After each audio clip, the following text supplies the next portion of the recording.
Claire Whitmore pressed her last coin into a stranger's hand and walked away before she could change her mind. That coin was supposed to buy her supper. Instead, it bought her silence because if she spent it on herself, she would have to admit she had run out of options. She had run a Pride 3 days ago, out of hope the day before that. And tonight, in a town that had already decided who she was, before she opened her mouth, she was about to make the worst trade of her life. If this story already has your heart, hit that subscribe button and follow Clara's journey all the way to the end and drop your city in the comments below. I want to see just how far this story travels. Clara Whitmore was not the kind of woman who begged. She had watched her mother beg, once watched her stand in the doorway of a man who owed her wages and press her hands together, like she was praying to someone who had already decided not to answer. Mother had come home that night, with half of what she was owed and twice the humiliation. Clara had been 11 years old. She had memorized the shape of that moment the way other children memorized prayers. She had told herself she would never do it, but that was before 3 days without a real meal.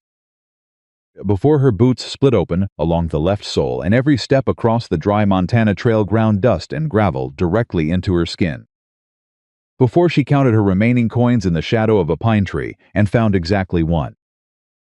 Before she arrived in Black Pine, Montana, in the summer of 1883, and understood within the first 10 minutes that this town had already made up its mind about her.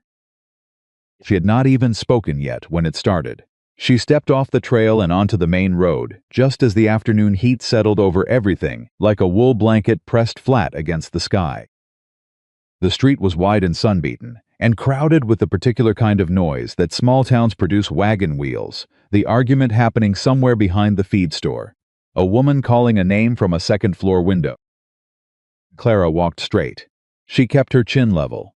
She had learned years ago that the moment you let your posture slip, people read it as confession. A man on the porch of the general store looked up from his newspaper. He did not say anything. He just watched. Then he turned to the man sitting beside him and said something low, and they both laughed. Clara kept walking.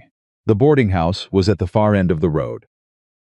She had heard about it from a woman at the last water stop, a Mrs. Aldrich, who ran the place, who reportedly took in travelers, who was supposed to be fair-minded. Clara had carried that information like it was currency. Nay, she had repeated it to herself during the worst of the second day, when the sun was brutal and the trail stretched out ahead of her like something that had no intention of ending. She pushed open the door. A woman stood behind the front desk with the specific expression of someone who had already formed an opinion before the door finished opening. She was somewhere in her 50s, heavyset, with a ring of keys hanging at her hip and a face that had decided several things about Clara in under 3 seconds.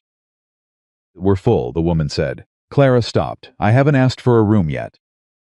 "We're still full. I'm looking for work," Clara said.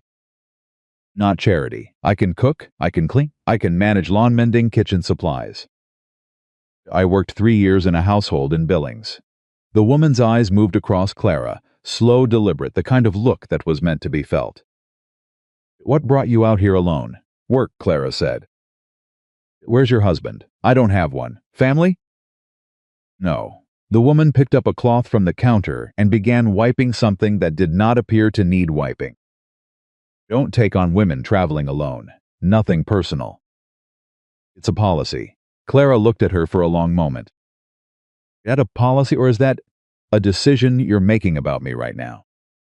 The woman's expression hardened. "Good day, miss." Clara turned and walked back out into the heat.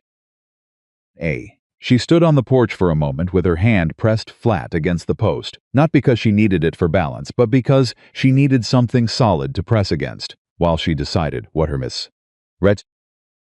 Her stomach had moved past hunger into something quieter and more dangerous.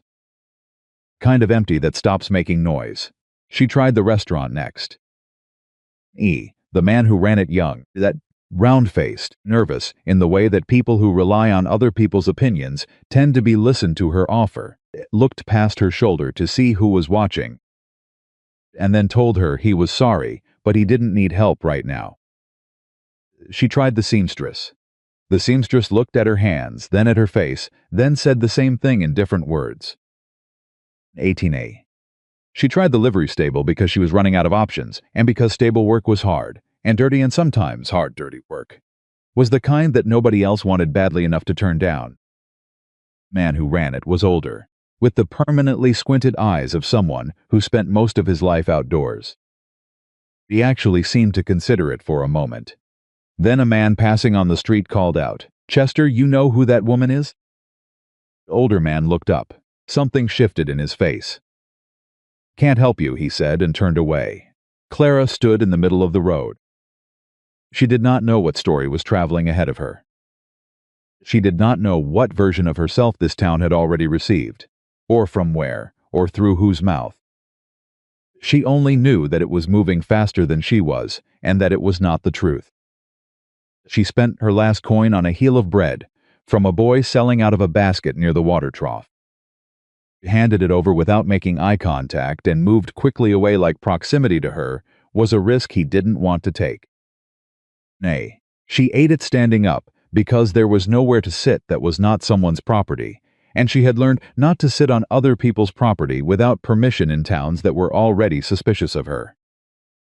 By the time the sun dropped behind the western ridge and the temperature fell from brutal to merely uncomfortable, Clara had been turned away from 7 different places. She was not panicking. She would not allow panic. Panic was a luxury that required enough safety to afford, and she was not in a position to afford anything. She found a narrow passage between the back of the general store and the fence line of the property behind it. It was not shelter exactly, but it was shadow, and shadow in a Montana summer night was something. She sat down against the wall, with her back straight and her bag pulled into her lap, and she began calculating. She had no money, she had no food, she had no lodging and no immediate prospect of any. She was in a town that had, for reasons she did not yet fully understand, already decided to treat her as a problem to be avoided. She was 27 years old, and she'd survived worse than this, though at the moment she was having difficulty remembering exactly when or how. The voices reached her before the men did. 2 of them. Maybe 3. Coming from around the back of the building, talking at a volume that suggested they either did not care who heard them or had decided that who heard them did not matter. Found her trail coming in from the south. Figured she'd end up somewhere like this. Always do. Clara did not move. She pressed her back flat against the wall and kept her breathing even. The first man came around the corner and stopped when he saw her. He was broad-shouldered and in his 40s, with a kind of face that had stopped bothering to be careful about the expressions it showed. He said, "There she is." 2 more came around behind him. Younger. One of them was already grinning. "You're the woman been asking around town for work?" the first man said. Looked at him directly. "I don't know you." "No," he agreed. "I know you, or I know about you." He moved closer. Not fast. The slow kind of movement that is meant to demonstrate that hurrying is unnecessary, that the situation has already been decided. Word travels. "Then word lied," Clara said. "Whatever you heard about me is not true." "That's what they all say." He crouched down in front of her, putting himself at her eye level, in a way that was not friendly. "Here's what I think. I think you're in a difficult spot. I think you need somewhere to sleep tonight. And I think a smart woman in a difficult spot finds a way to make herself useful." Clara looked at him without expression. "Step back." "Now, see, that's not a very cooperative attitude." "I said step back." The grinning one laughed. "She's got some spirit." The first man reached out and closed his hand around her wrist. Then a voice came from the dark. "Take your hand off her." It was not loud. That was the thing about it. It was not loud, and it was not rushed, and it had the particular quality of a voice that had never needed volume to make itself understood. It came from the shadow at the far end of the passage, and it landed with the weight of something that had already finished deciding. All 3 men turned. Ethan Blackwood stood at the opening of the alley with his arms loose at his sides and his hat pulled down against the last light. He was tall, not in the exaggerated way that sometimes made men tall, but in the specific way of someone who had spent decades doing physical work and had simply grown into the shape that work required. There was a scar that ran from his left cheekbone down toward his jaw, pale against the sun-darkened skin, and he was looking at the three men with an expression that contained no anger at all, which was somehow more frightening than anger would have been. Earthman let go of Clara's wrist. He did not do it immediately. He did it after a moment, the way a man does when he is trying to make the release look like his own decision. Blackwood, he isn't yours business. I'm making it mine, Ethan said. She's nobody. She's a drifter. She's a woman who told you to step back, Ethan said. And you didn't. That makes it my business. The grinning one stopped grinning. The third man, who had not said anything yet, took a small step backward. You planning to make a fight of this? The first man said. I'm planning to stand here, Ethan said. Whether this becomes a fight is entirely your decision. There was a long silence, the kind of silence that is actually a calculation happening out loud. The first man straightened. He looked at Clara once more, and then at Ethan, and then he did the math of the situation and found it unfavorable. He jerked his head at the others, and all three of them moved out of the alley without another word, though the first man took long enough to make clear that the exit was his choice and not their retreat. Ethan watched them go. Then he looked at Clara. She was still sitting against the wall with her bag in her lap, and she looked back at him with the expression of a woman who had not yet decided what this was. Anna bled. I'm fine, she said, which was not entirely true, but was the only answer she was prepared to give a stranger. You been sitting here long? Long enough. He looked at her for a moment. He did not look at her the way the men in town had looked at her, not with assessment, not with judgment, not with the particular calculation of what she might be worth or what she might be vulnerable to. He looked at her the way a person looks at a situation they are deciding how to respond to. Eat today, he said. Clara was quiet for a moment. I had something earlier. That's not what I asked. She met his eyes, a heel of bread. This morning. He nodded once, like she had told him something he needed to know.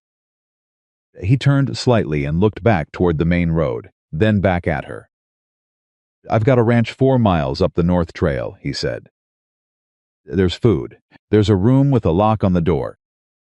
I've got work that needs doing and nobody to do it. Ged looked at him. I'm not, he said, before she could form the question that was forming on her face, offering you anything except what I just said. Food. Honest work for honest pay. That's it.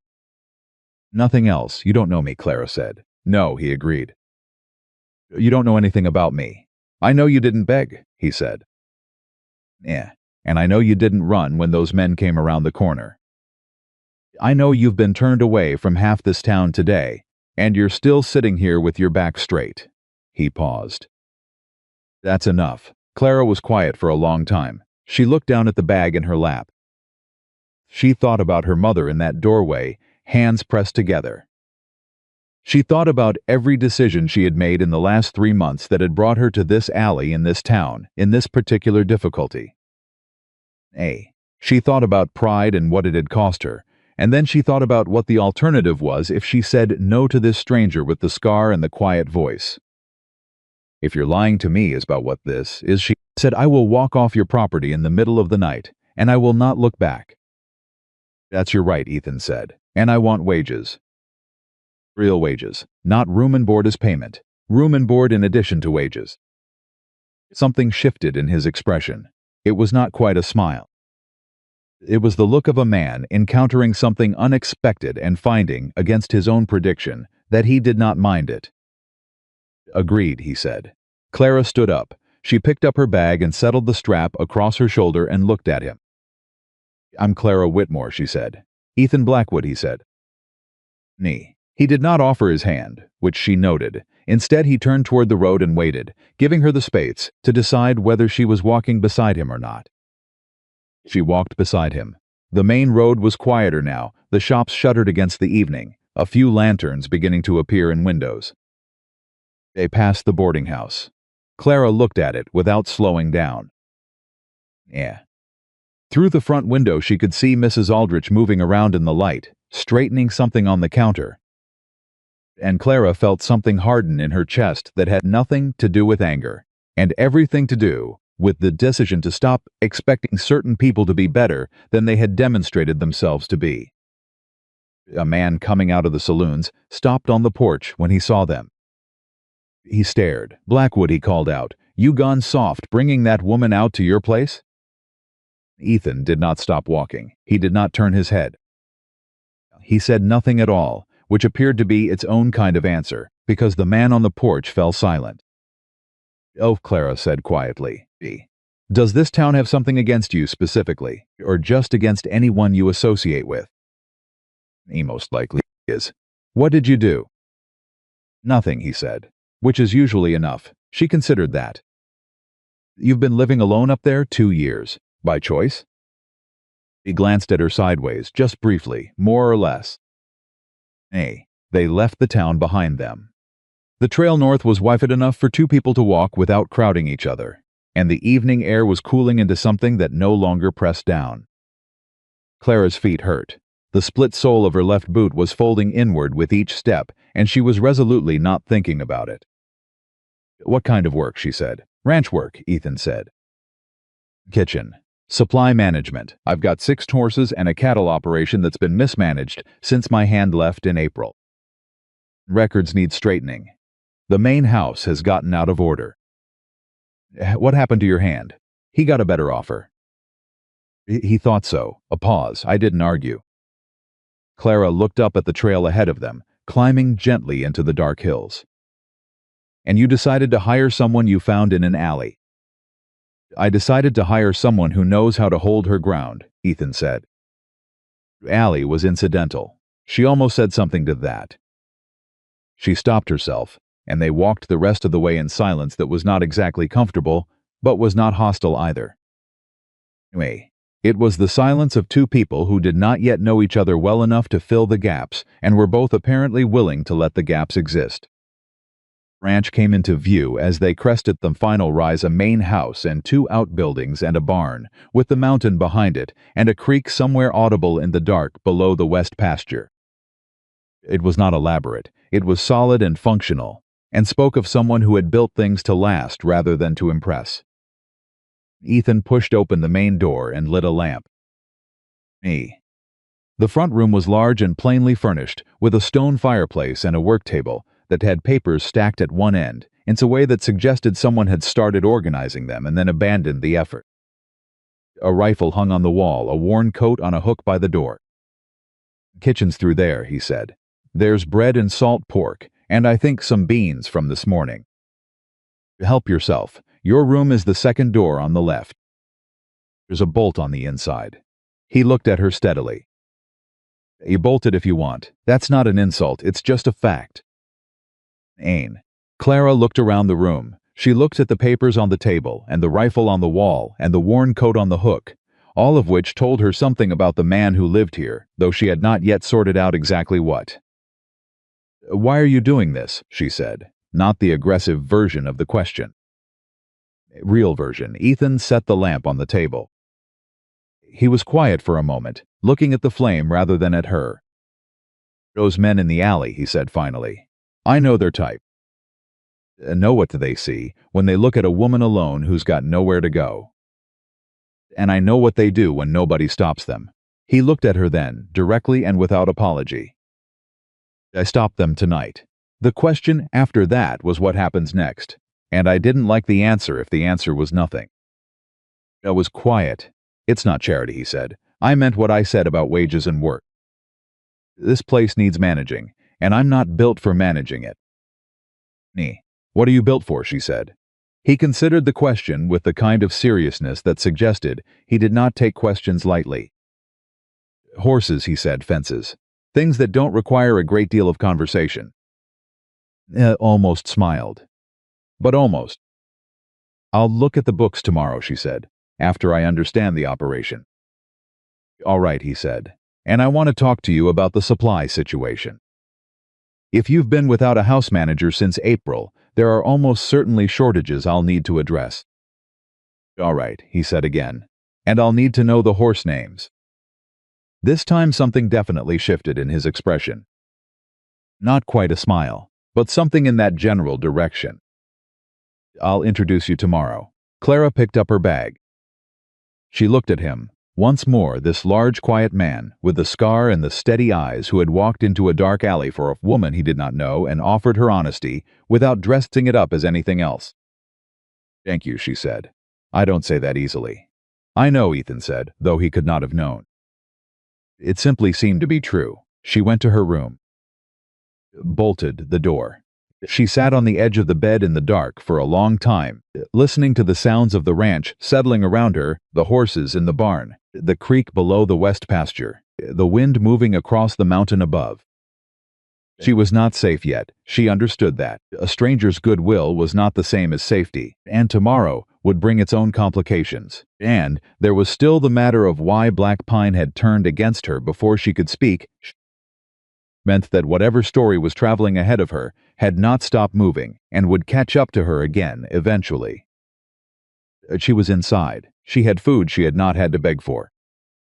She had a room with a lock on the door, and she had been told, by a man who seemed incapable of saying things he did not mean, that the way she held her ground was worth something. She lay back on the bed with her boots still on and stared at the dark ceiling. In the morning, she told herself, everything would begin. The real assessment. The real work. The real understanding of what she had walked into and whether it was the kind that she would trust or the kind she would eventually have to walk away from. She had walked away from things before. She knew how. Nay. But she found, as she lay in the dark with the mountain wind moving outside and the strange quiet of the ranch settling around her, that some part of her, the part she had been suppressing for 3 months, part that was tired of walking, was allowing itself, very carefully, to hope that this time walking away would not be necessary. She closed her eyes. Outside, Ethan Blackwood sat on the front porch with a cup of cold coffee and looked at the mountain and tried to remember the last time he had eaten supper with another person in his house. And he could not remember. He finished the coffee. He went inside. He did not examine what he was feeling too closely, because he had learned that examining feelings too closely was the fastest way to convince yourself out of something that might, if left alone, turn out to be the right thing. Went to bed. The ranch was quiet, but it was a different kind of quiet than it had been the night before. And somewhere in the distance, on the road between Billings and Black Pine, a man named Thomas Caldwell sat in a well-appointed coach and read a letter that told him exactly where Clara Whitmore had gone. He folded the letter. He placed it in his breast pocket. He knocked on the roof of the coach twice, and the driver urged the horses faster, and the wheels threw dust into the Montana summer night. And Thomas Caldwell looked out the window at the dark hills with the expression of a man who had not yet finished with something he had started. Clara woke before the sun finished rising. She lay still for exactly 3 seconds, as long enough to remember where she was, long enough to confirm that the bolt on the door was still in place, long enough to decide that lying still any longer was a luxury she had not yet earned in this place. Then she sat up, smoothed her dress, and began. She found the kitchen the way she found most things, by looking until she understood it. The shelves were organized the way a man organizes things when he is the only person who needs to find them, which is to say they were functional but not logical. Flour in one place, salt in another, dried beans stacked behind a crate of tack oil that had no business being in a kitchen at all. Cast iron pan that had not been seasoned properly in what looked like several months. A pile of invoices on the corner of the work table, folded and refolded in the way that suggested someone had looked at them repeatedly without doing anything about them. Clara put the tack oil outside the kitchen door. She moved the invoices to the table in the front room. She built the fire and started coffee and had biscuits in the pan by the time she heard boots on the porch. Ethan came through the door and stopped. He looked at the kitchen, then at her, then at the biscuits. "You didn't have to do that," he said. "I was awake," Clara said, "and the kitchen needed to be reorganized regardless. I started with what was reachable." He hung his hat on the hook and sat down at the table without arguing, which she noted as its own kind of information. Some men argued on principle. This one appeared to only argue when he had a reason. Nay. She poured coffee and set a plate in front of him, and then sat down across the table with the invoices she had pulled from the kitchen corner. These go back to February, she said. I know. Some of them are past due. I know that too. The Hargrove account is 90 days out. If they haven't collected yet, they will soon. Ethan looked at her over his coffee cup. You read all of those this morning? It's not complicated arithmetic, Clara said. It's just arithmetic that nobody's been doing, she set the invoices down and looked at him directly. Tell me about the operation. All of it, not what you think I need to know all of it. He looked at her for a moment with that expression she was already beginning to recognize, the one where he was deciding whether to answer the abbreviated version or the real one. He set his cup down. 16 horses, he said. 3 breeding mares, 2 stallions, the rest working stock. 50 head of cattle on the east pasture, another 30 up near the north ridge that I haven't been able to push down since my hand left. The east fence line has 3 sections that need reposting before autumn, or I'll lose cattle through it. I've got a contract with the Territorial Supply Depot in Bozeman for 12 horses by the end of September that I am currently not in a position to fulfill. Clara was quiet for a moment.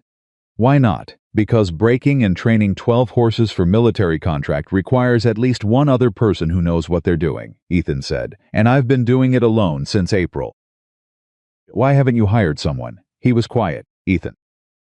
People in this part of Montana don't generally come to work for me, he said. Gets around. What word? He looked at the table. 2 years ago there was a situation in town. A man named Caldwell had a dispute with several ranchers in this valley over timber rights. He had more money and more lawyers and more friends in territorial government than any of them did. Most of the ranchers settled. I didn't. Clara felt something sharpen in her attention. She kept her face still. What happened? I testified before the county commissioner, Ethan said. Told them what I'd seen. Caldwell's men cutting timber on land that wasn't his, bribing the surveyor, running cattle off a neighbor's property to pressure him into selling. He picked up his coffee cup.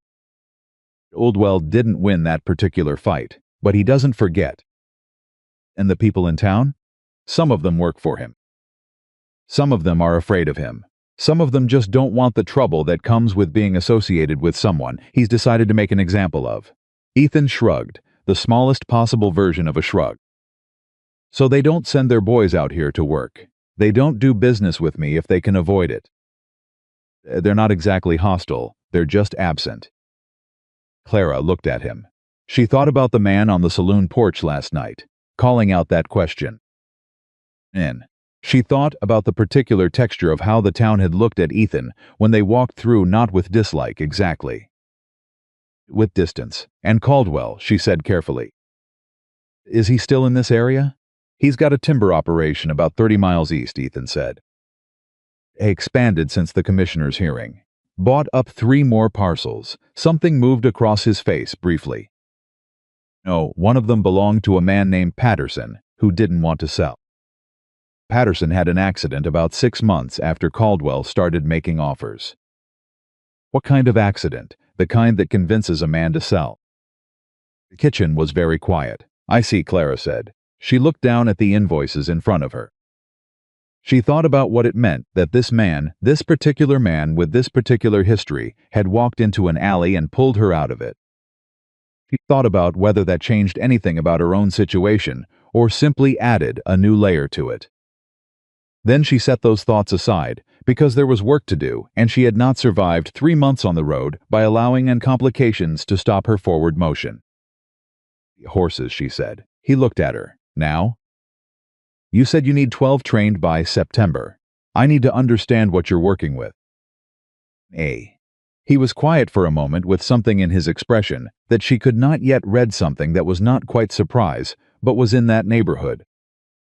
All right, he said. The barn was large and orderly, in the way that a man's particular priorities become visible in how he maintains his space. The horses were well-fed and well-groomed, and each one had a name that Ethan produced without hesitation as they moved down the Rogranite. Sable, March, Aiton, old Confederate, a young roan he called Trouble without apparent irony. Clara watched him with the horses. She watched the way his whole body changed, something in the shoulders, something in the hands, the economy of movement that comes from years of working with animals, who respond to tension before they respond to anything else. He was not performing for her. He simply was a different version of himself in this space. And she filed that away, alongside the invoices and the name Thomas Caldwell, and the understanding that she was inside a situation that had more complexity to it than she had initially assessed.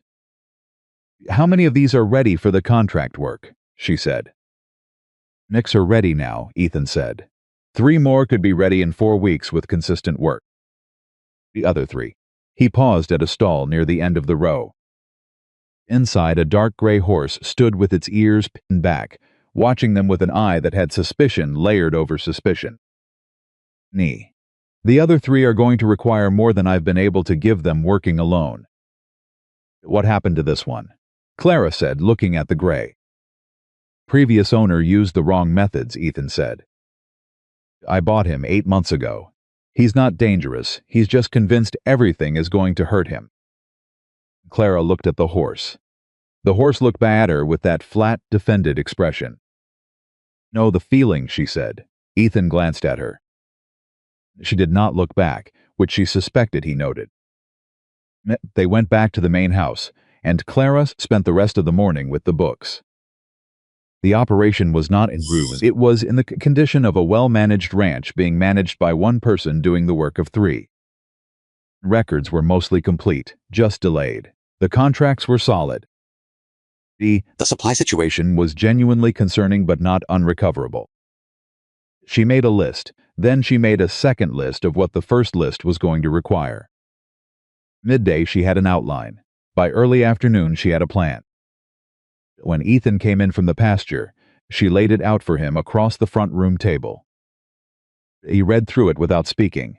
Then he read through it again. "You did this in a morning," he said. "It wasn't complicated," Clara said. "The situation is actually manageable. What it requires is consistent attention and someone willing to make decisions. A Hargrove debt, I'll write to them today. Partial payment immediately, remainder by the end of July with interest. It's not ideal, but it's better than a collection visit." "And the supply run? I can go into town day after tomorrow," Clara said. "I'll need a wagon and a list from you of everything the operation requires, not just what you've been making do without." Ethan was quiet for a moment. "Town's going to be interesting," he said. "Given that you arrived there last night." "I know," Clara said. "Yeah, anyway." He looked at her. "I'll come with you." "You don't need to." "I know I don't need to," he said. "I said I will." She looked at him across the table for a moment, this man who argued when he had reasons and did not argue when he did not, who had walked into an alley without being asked and was now offering to walk into town with her without being asked, maintained his horses with the kind of attentiveness that indicated he understood that the things in your care reveal who you are. "Fine," she said. He nodded. He pulled up a chair and sat down across from her and picked up the top sheet of her plan. "Walk me through it," he said. So she did. He listened, actually listened, not the kind of listening that is waiting for a pause to insert a better idea, but the kind that absorbs and considers and asks questions that are good questions. Kind that told her he was not humoring her, but was genuinely trying to understand. They sat there for 2 hours. The afternoon heat moved across the room. At some point, Clara realized she had forgotten to be cautious and had simply been working, which was the thing she did best, and the thing that made her feel most like herself. It was a disconcerting realization. She did not examine it. That evening, Ethan made supper beans and salt pork and cornbread that was better than she expected, and they sat at the kitchen table and Clara said, "The gray horse." "What's his name?" "I've been calling him Ghost," Ethan said. "That's not going to help him." Ethan looked at her. "Meaning what?" "Meaning a name like Ghost tells a horse what he is, instead of what he could be," Clara said. Her mother had a saying. She said you don't name a child for the scar. You name them for the person who's going to wear it. Ethan was quiet for a long moment. He looked at his plate. What would you name him?" he said. "I don't know yet," Clara said. "I'd have to spend more time with him. He doesn't trust people easily." "I noticed," Clara said. "That's not a permanent condition." Yeah. Something moved across Ethan's face. She was beginning to catalog these small movements, the ones that happened quickly and were gone before he appeared to notice them himself. Yeah. This one was something she could not yet name, but it landed somewhere different than the others. "No," he said, "I suppose it isn't." She cleared the plates.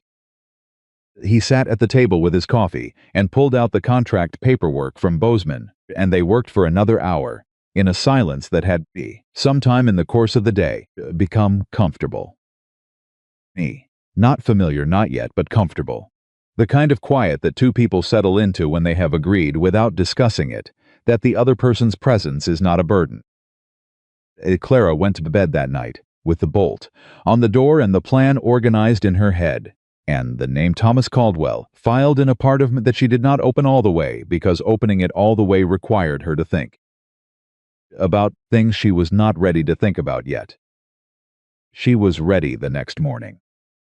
She found Ethan at the barn before sunrise, running Ghost through a slow ground exercise, nothing dramatic, just presence and patience, asking the horse to accept the weight of a hand near his face and rewarding each small accommodation. Clara stood at the fence and watched. "He let you touch him yesterday," she said. "About 10 seconds, Ethan said. "That's progress."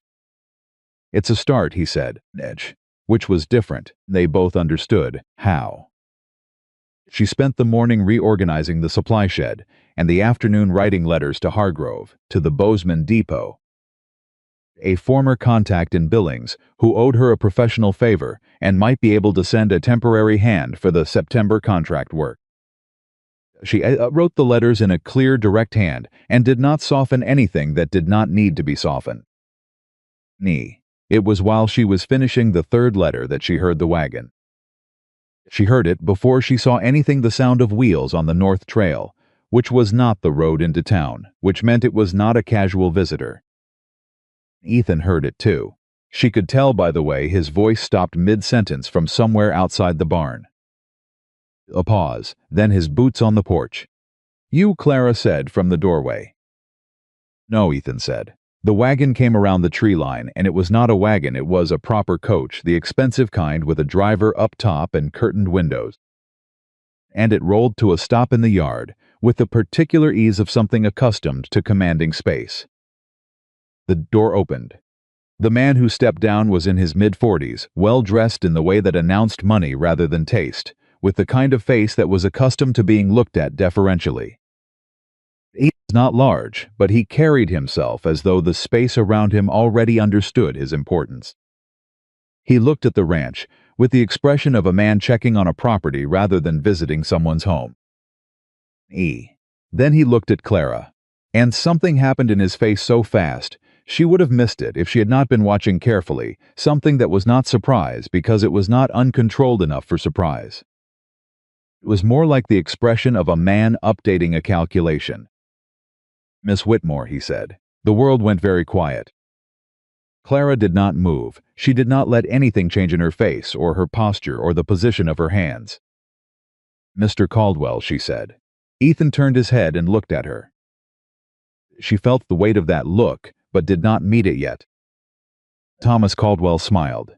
It was a well-practiced smile, the kind that had convinced enough people of enough things to have become second nature. "I heard you'd passed through Black Pine. I wanted to make sure you were settling in." "That's a long way to come to check on someone's accommodations," Clara said. "I was in the area," Caldwell said. He looked at Ethan then, and his smile adjusted smaller, more cautious, the way a man smiles at someone he respects as an obstacle. "Blackwood." 2 years, Ethan said. His voice was exactly what it always was, give or take. "You're looking well." Caldwell turned back to Clara. "I understand you've been asking around town about work. I have to say I'm surprised to find you here. Of all the ranches in the territory," he let that sit for a moment. "How did that come about?" "Mr. Blackwood offered me a position," Clara said. "I accepted. Is that so? Caldwell was quiet, looking at her with an expression that was measuring and calculating and performing friendliness over both of those things simultaneously. Well, I hope you'll be comfortable. He reached into his coat pocket and produced a small card. If you find yourself in need of anything, Miss Whitmore. A reference, a recommendation. I'm always willing to help someone who finds themselves in difficult circumstances. He held the card out to her. Clara looked at it. She looked at his hand. She looked at his. She did not take the card. I have everything I need, she said. Something flickered in Caldwell's eyes. It was brief, it was controlled, but it was there. Of course, he said. He put the card back in his pocket with the ease of a man who never lets a reaction show for longer than it's useful. Well, I won't take any more of your afternoon. He looked at Ethan. Net, Blackwood. Ethan said nothing. Caldwell climbed back into the coach. The driver turned the horses. The coach rolled out of the yard and back down the trail toward the tree line. They watched it go. When it was out of sight, Clara turned and walked into the house. She sat down at the table. She pressed her hands flat on the surface and looked at them. Ethan came in 30 seconds later. He sat down across from her. He did not say anything. He waited. He knows I'm here, Clara said finally. I gathered, Ethan said. That's not a coincidence. He didn't happen to be in the area. She looked up. He was told I was here, which means someone in Black Pine sent word to him last night or this morning. Which means he has people watching. Ethan looked at her steadily. What is it that he wants from you, Clara? She was quiet for a long moment. Nia. She looked at the table. She thought about how much to say, and then she thought about what it meant that he had introduced her to his horses by name, and had listened to her plan for 2 hours, and had offered to come with her into town without being asked. She thought about what it cost her to trust people, and what it had cost her not to. When I was working in Billings, she said, I was employed by a trading company. Bookkeeping, supply management, the same kind of work I was doing this morning with your accounts. She paused. The company had a contract with Caldwell's timber operation. I processed the invoices, and I started to notice discrepancies. AIM payments to surveyors for land that was already surveyed. Fees to county officials that didn't have corresponding services. Numbers that moved in directions they had no legitimate reason to move. Ethan did not move. I kept records, Clara said. I wrote down what I found. Dates, amounts, names, accounts. I made copies of documents that were relevant. She looked at him. And then someone told Caldwell I was looking, and I lost my position and my reputation and my references in approximately a single afternoon. He told every employer in Billings that I had been stealing from the company. He had invoices produced that showed shortages that didn't exist before I started keeping my own records. Kitchen was very quiet. You have the copies, Ethan said. It was not a question. Clara was quiet for exactly the right length of time. I did, she said. They would be enough to reopen the county commissioner's case. Enough to bring in federal attention. Enough to dismantle what he's spent 2 years rebuilding since your testimony. Ethan looked at her for a long time. Where are they? He said. Nay, not here. Not anywhere he'd look. She held his gaze. I'm telling you this because you deserve to know what you've walked into by bringing me here. This isn't just about me needing work, Ethan. If he knows I'm on your property, then he knows I'm connected to you, Ethan said. And he already didn't like me. He was quiet for a moment. And something in his expression settled, not harder, exactly, but more certain, the way a man's face looks when he has finished a calculation and found the answer simpler than he expected. All right, he said again. We know what we're dealing with. We know he's watching. We know he's going to push. He stood up and picked up his coffee cup and walked to the window. And she could see from the set of his shoulders that he was not afraid and was not performing the absence of fear. He simply was not afraid. So we do what we were going to do. Go to town tomorrow. We manage the accounts. We work the ranch. We prepare the contract horses. he looked back at her. And we don't give him anything to use. It's not that simple, mine. I know it's not that simple, he said. I didn't say it would be simple.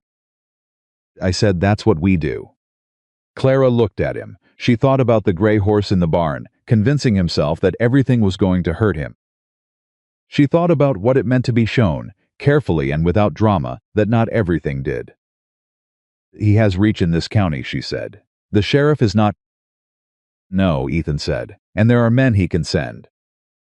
I know that too, and I'm not going to have you lose this ranch because of my... Clara. His voice was quiet and direct and stopped her sentence cleanly. This ranch was already in his crosshairs before you got here. The only thing that's changed is that now I have a reason to do something about it, beyond my own stubbornness. He paused. Don't take that away from me. She stared at him. For the first time since she had arrived, she did not know what to say.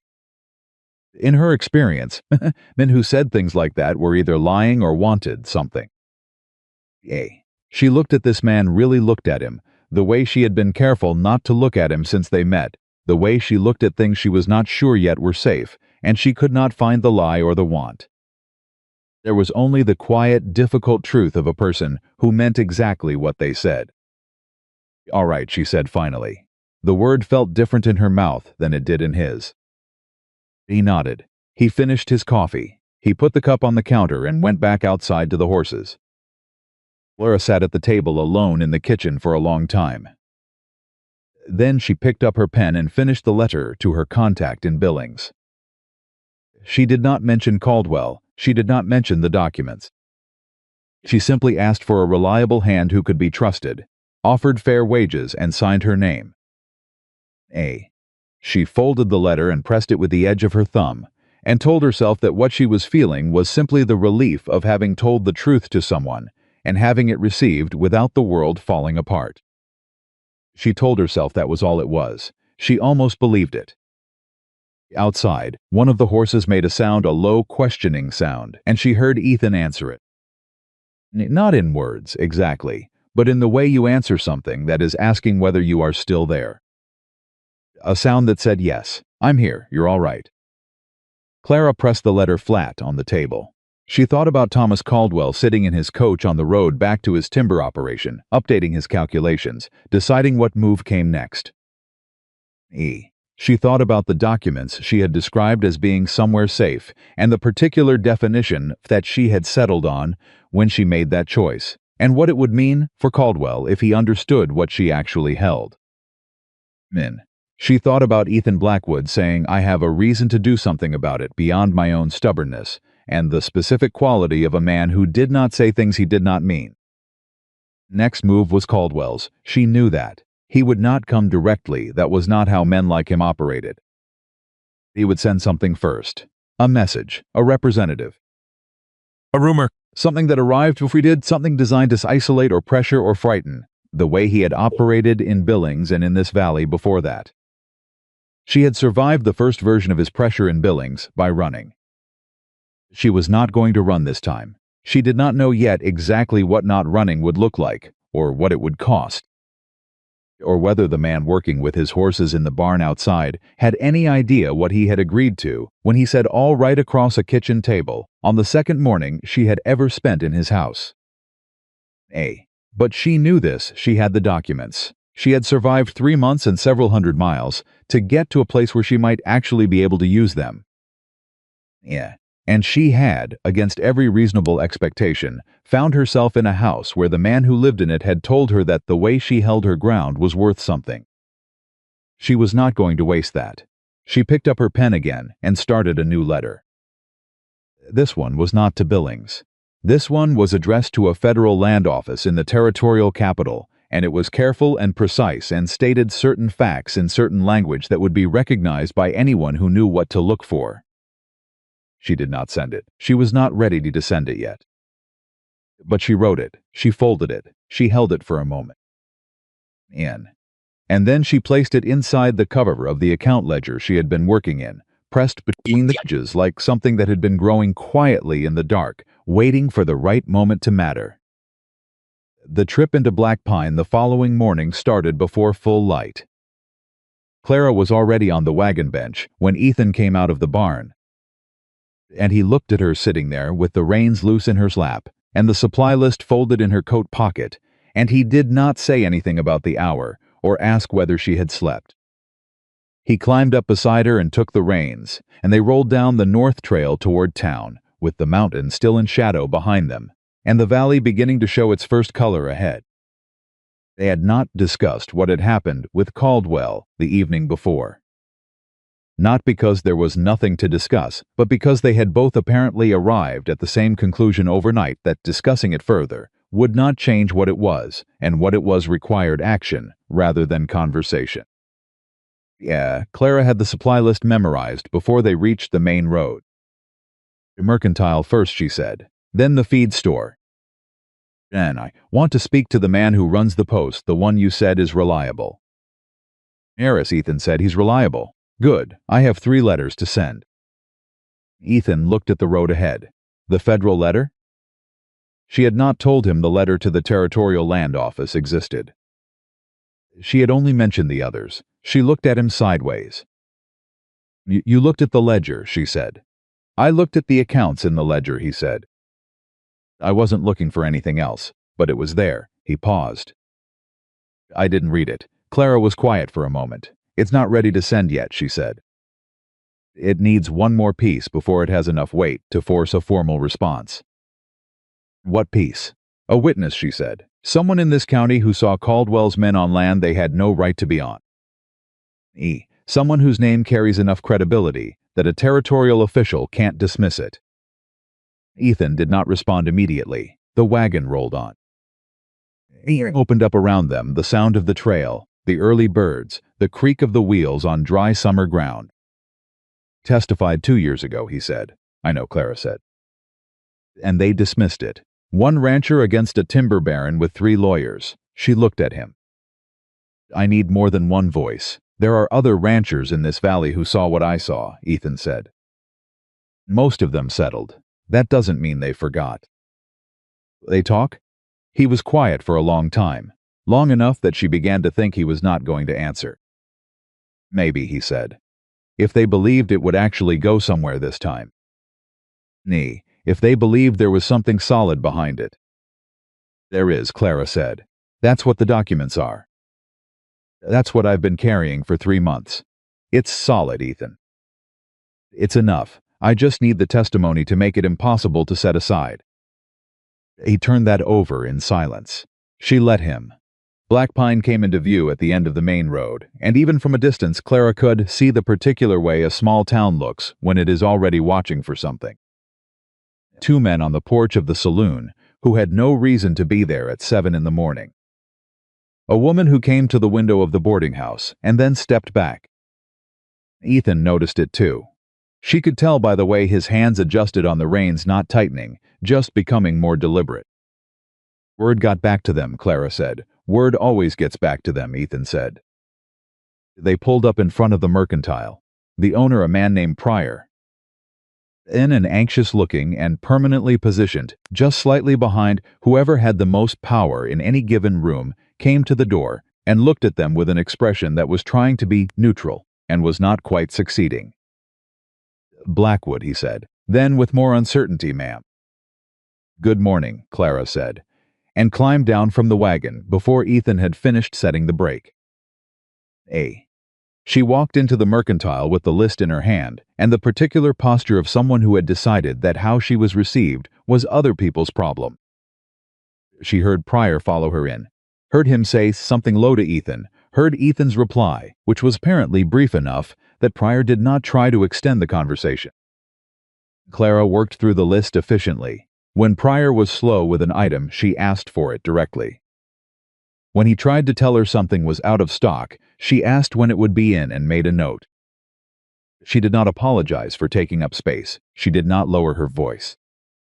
She did not check whether people were watching. They were, of course. 2 women near the dry goods who stopped their conversation when Clara came near. A young man near the back who seemed to be manufacturing a reason to stay in the store. Pryor himself, who was watching her with the expression of someone trying to figure out whose side he was supposed to be on. She brought her total to the counter. Pryor looked at the pile of goods. Nah. He looked at his counter, he said, with the careful tone of a man relaying a message rather than forming his own opinion. Miss, I'm not sure I can, that is. There's been some question about extending credit to accounts associated with. I'm paying cash, Clara said, and set the coins on the counter. Linked. Clara waited. He counted the coins. He counted them again. Then he began packaging the order. Ethan, who had been standing at the end of the counter, without appearing to do anything in particular, caught her eye and looked away again almost immediately, but she had seen what was in that brief look. It was not quite amusement. It was closer to the specific satisfaction of watching someone do something well. Needy. She sent the letters with Harris at the post, who was indeed reliable, a compact, weathered man who took the envelopes without looking at the addresses and said only that they would go out on the afternoon rider. Clara thanked him. He nodded. That was the entire transaction, and it was one of the best conversations she had in Black Pine. The feed store was harder. Man, who ran it, was younger than Pryor and less practiced at hiding his hostility, Nen. And he said, while they were loading the wagon, me. You know, there's talk about you, Miss Whitmore. About why you really left Billings. Clara turned and looked at him. Not raise her voice. She did not soften it either. I know exactly what the talk is, she said. I know who started it, and I know why, and I know that there is not a single word of it that is true. You can believe it if you choose to. Most people find it easier to believe a powerful man's lies than an unknown woman's truth. That's not a new problem. She picked up a bag of grain that was too heavy for most women to lift without assistance and put it in the wagon bed herself. But I'd think carefully about which side of this you want to be associated with when it's finished. The young man stared at her. Ethan, behind her, said nothing. But when they climbed back onto the wagon and drove out of Black Pine, she felt the steady weight of his beside her differently than she had on the way, in less like proximity and more like something deliberate. You didn't need me here, he said, after they had cleared the town. I told you I didn't, Clara said. I know, he said. Came anyway. She looked at him. He was watching the road. Thank you, she said. He nodded once and did not make anything more of it, which was exactly the right response, and she turned her attention back to the trail and tried to organize her thoughts about what came next. What came next arrived faster than she had prepared for. They were 3/4 of the way back to the ranch when they heard the horses. Not the casual sound of someone on the trail, the specific rhythm of riders moving with purpose. Clara heard it first and put her hand on Ethan's arm without thinking, and he was already pulling the wagon to the side of the trail before she spoke. 4 riders came around the bend. They were not wearing anything that identified them, but they were wearing the kind of nothing that was itself an identification too well mounted, too deliberately casual, too clearly not heading anywhere in particular. In front pulled up when he saw the wagon. Blackwood, he said, with the particular familiarity of someone who has been told a name rather than someone who knows a person. You're on my trail, Ethan said. Just passing through, the man said. He looked at Clara with a specific kind of look that was designed to be noticed. Heard you've got a new arrangement out at the ranch. That's not your business, Ethan said. Just being neighborly, the man smiled. It was the kind of smile that had been rehearsed. Mr. Aldwell wanted me to pass along his regards. He says he hopes everything works out for Miss Whitmore. He'd hate for her to find herself in the same situation she was in back in Billings. Clara looked at the man directly. Tell Mr. Caldwell that I appreciate his concern. And tell him that I said hello to the Federal Land Commissioner in my letter this morning. She had not sent that letter. It was still in the ledger. But the man's face did something involuntary when she said it, a small, fast tightening around the eyes, and that was enough. We'll be on our way, Ethan said, and clicked the horses forward. Riders parted to let the wagon through. They did not follow. Clara did not look back, but she heard them turn their horses on the trail behind them and ride back the way they had come. True, Ethan said quietly, once they were clear. Not yet, Clara said, but he doesn't know that. Ethan was quiet for a moment. You know, that just made things move faster. Yes, she said. I needed it to. He looked at her then, a long sideways look that she met directly. There's something you haven't told me, he said. She looked at the road ahead. There are several things I haven't told you. The thing that matters most, he said. Clara was quiet for long enough that the ranch came into sight ahead of them. She waited until Ethan had stopped the wagon in the yard before she turned to face him. The documents I copied in Billings, she said. They don't just show irregularities in Caldwell's accounts. They show payments to a man named Judge Reeves in the Custer County Court. Payments in cash, recorded under that doesn't correspond to any actual supplies. She held his gaze.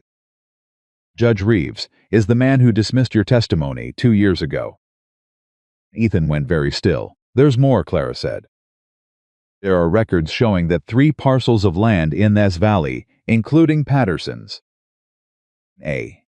including 2 others that sold under what people called bad luck, were being planned for acquisition by Caldwell's company before the owners knew they were in trouble. Accidents, before the pressure started. She watched his face. He wasn't responding to opportunity. He was creating it. The yard was quiet. A horse moved in the barn. The summer heat pressed down. How long have you known this? Ethan said. His voice was very even. In February, Clara said. I've been trying to figure out how to use it without getting killed over it for 6 months. He was quiet for a long moment. Then he said, why didn't you go to the territorial capital directly? With the documents, with the evidence, why come out here at all? Because I tried, Clara said. I sent a letter to the territorial office in March. It was received. There was no response. Someone in that office is either afraid of Caldwell or in his pocket, and I don't know which, and sending documents to the wrong person doesn't expose him, it just tells him where the documents are. So you needed someone who had already testified, Ethan said. Someone with standing in the county. Someone whose name attached to a new filing would make it harder to bury. Clara did not answer, which was its own answer. Ethan looked at her for a long time. He looked at her in a way that she could not quite categorize, not angry, not betrayed, not calculating. Something more complex than any of those, something that moved through several things in the space of a few seconds. You came here looking for me, he said. I came here because I had nowhere else to go, Clara said. Both of those things can be true at the same time. Another silence. I didn't plan for you to find me in that alley, she said. I didn't plan for any of this. I had a name your name from a man in Billings who said you were honest and you'd testified before and you were not afraid of Caldwell. Figure out how to approach you properly. I was going to have a plan. She looked at him steadily. I didn't plan on collapsing behind the general store. But you were going to come to me. Yes, she said. Eventually, Ethan got down from the wagon. He stood in the yard for a moment with his back to her, his hands loose at his sides, looking at the mountain. Clara waited. She had learned, in the past 3 days, this was how he processed. He needed a physical moment, a moment of stillness that was not passivity but preparation. I'm not angry, he said. Clara blinked. That was not the direction she had been bracing for. She said, maybe, he said, but I'm not. He walked back to the wagon and started unloading the supply bags. You came here with something to fight. You needed someone who wasn't afraid to fight it with you. And you spent 3 days working my books and reorganizing my kitchen and learning my horses' names before you told me any of it. He set agenda ground and looked up at her. That's not manipulation, Clara. That's someone who doesn't want to drag another person into trouble until they're sure the person can handle it.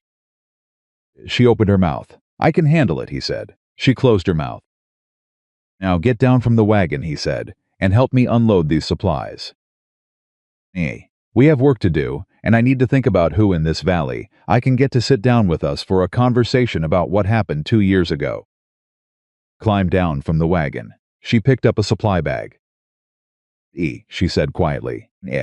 I'm going to need you to understand something, Ethan. Eld will not wait. I said to those writers about the commissioner that bought us time, but not much. Yeah, he's going to move before the end of the week. He is going to try to discredit me, discredit you, isolate this ranch, and find a reason to come back here with authority that looks legal even if it isn't. Ethan kept unloading. I and the sheriff is Caldwell's man, Ethan said, has been for 2 years.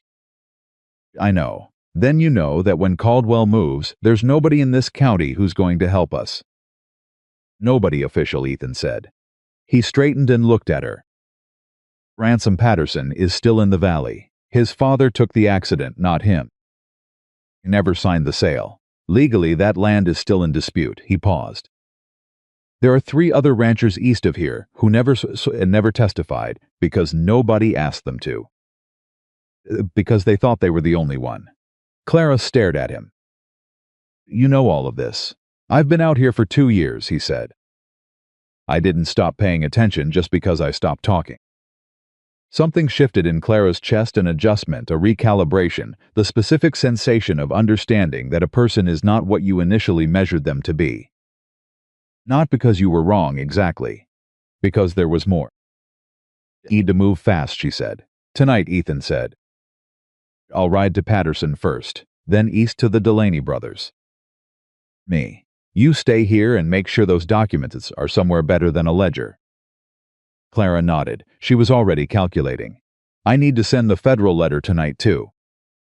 Not the territorial office, I need to go above it. Me. There's a federal land commissioner in Washington, whose circuit includes this territory. Nay. If the letter goes through Harris with the right routing, it won't touch the territorial office at all.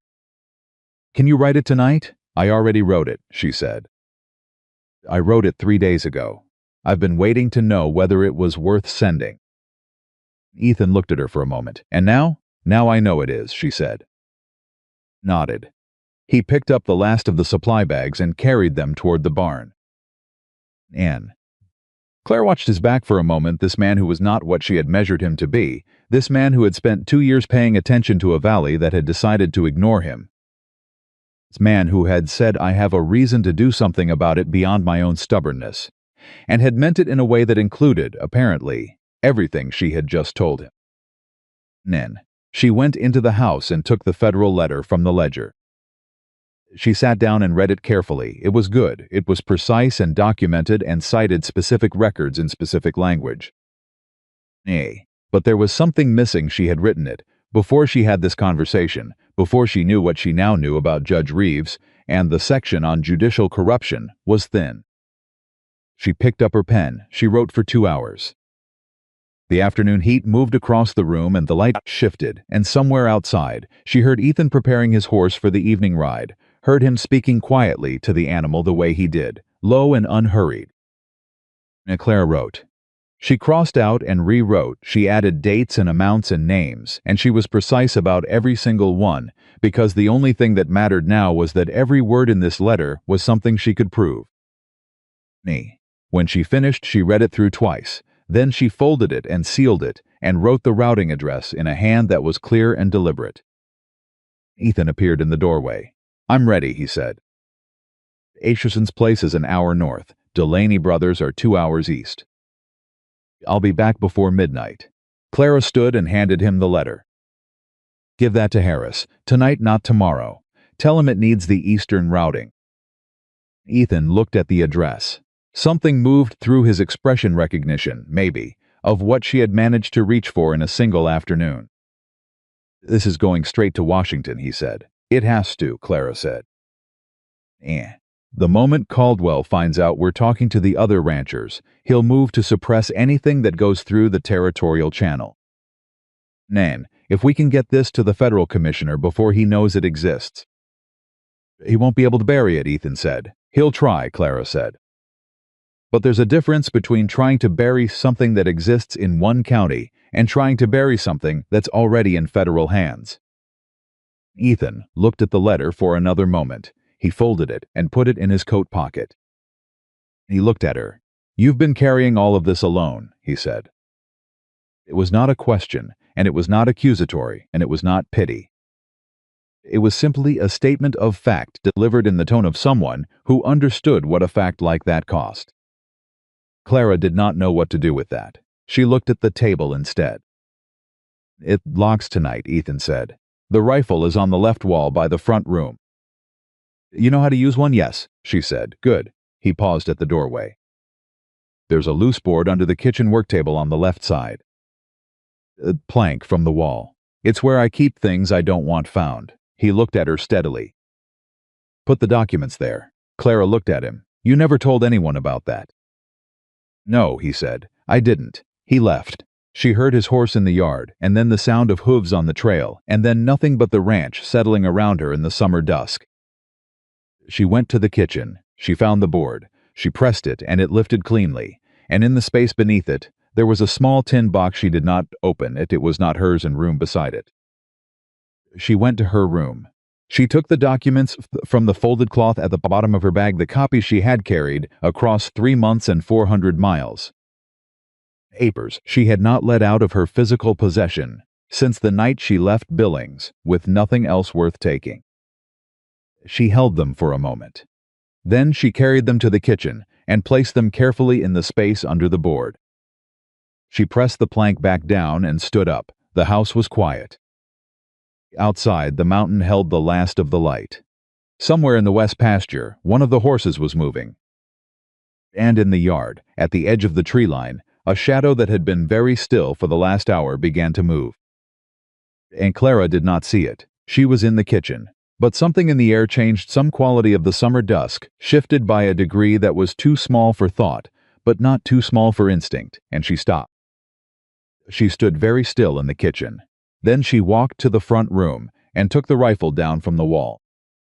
She checked it the way a woman checks a rifle when she has checked many rifles efficiently, without drama, with the specific attention of someone who has learned that preparedness is not aggression.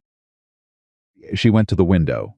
The yard was empty, but the shadow at the tree line was gone, and the branch that had been still was moving, and some things you cannot unsee once you have learned to look for them. Clara stood at the window with the rifle in her hands and thought about Thomas Caldwell, sitting in his coach on the road last night, updating his calculations.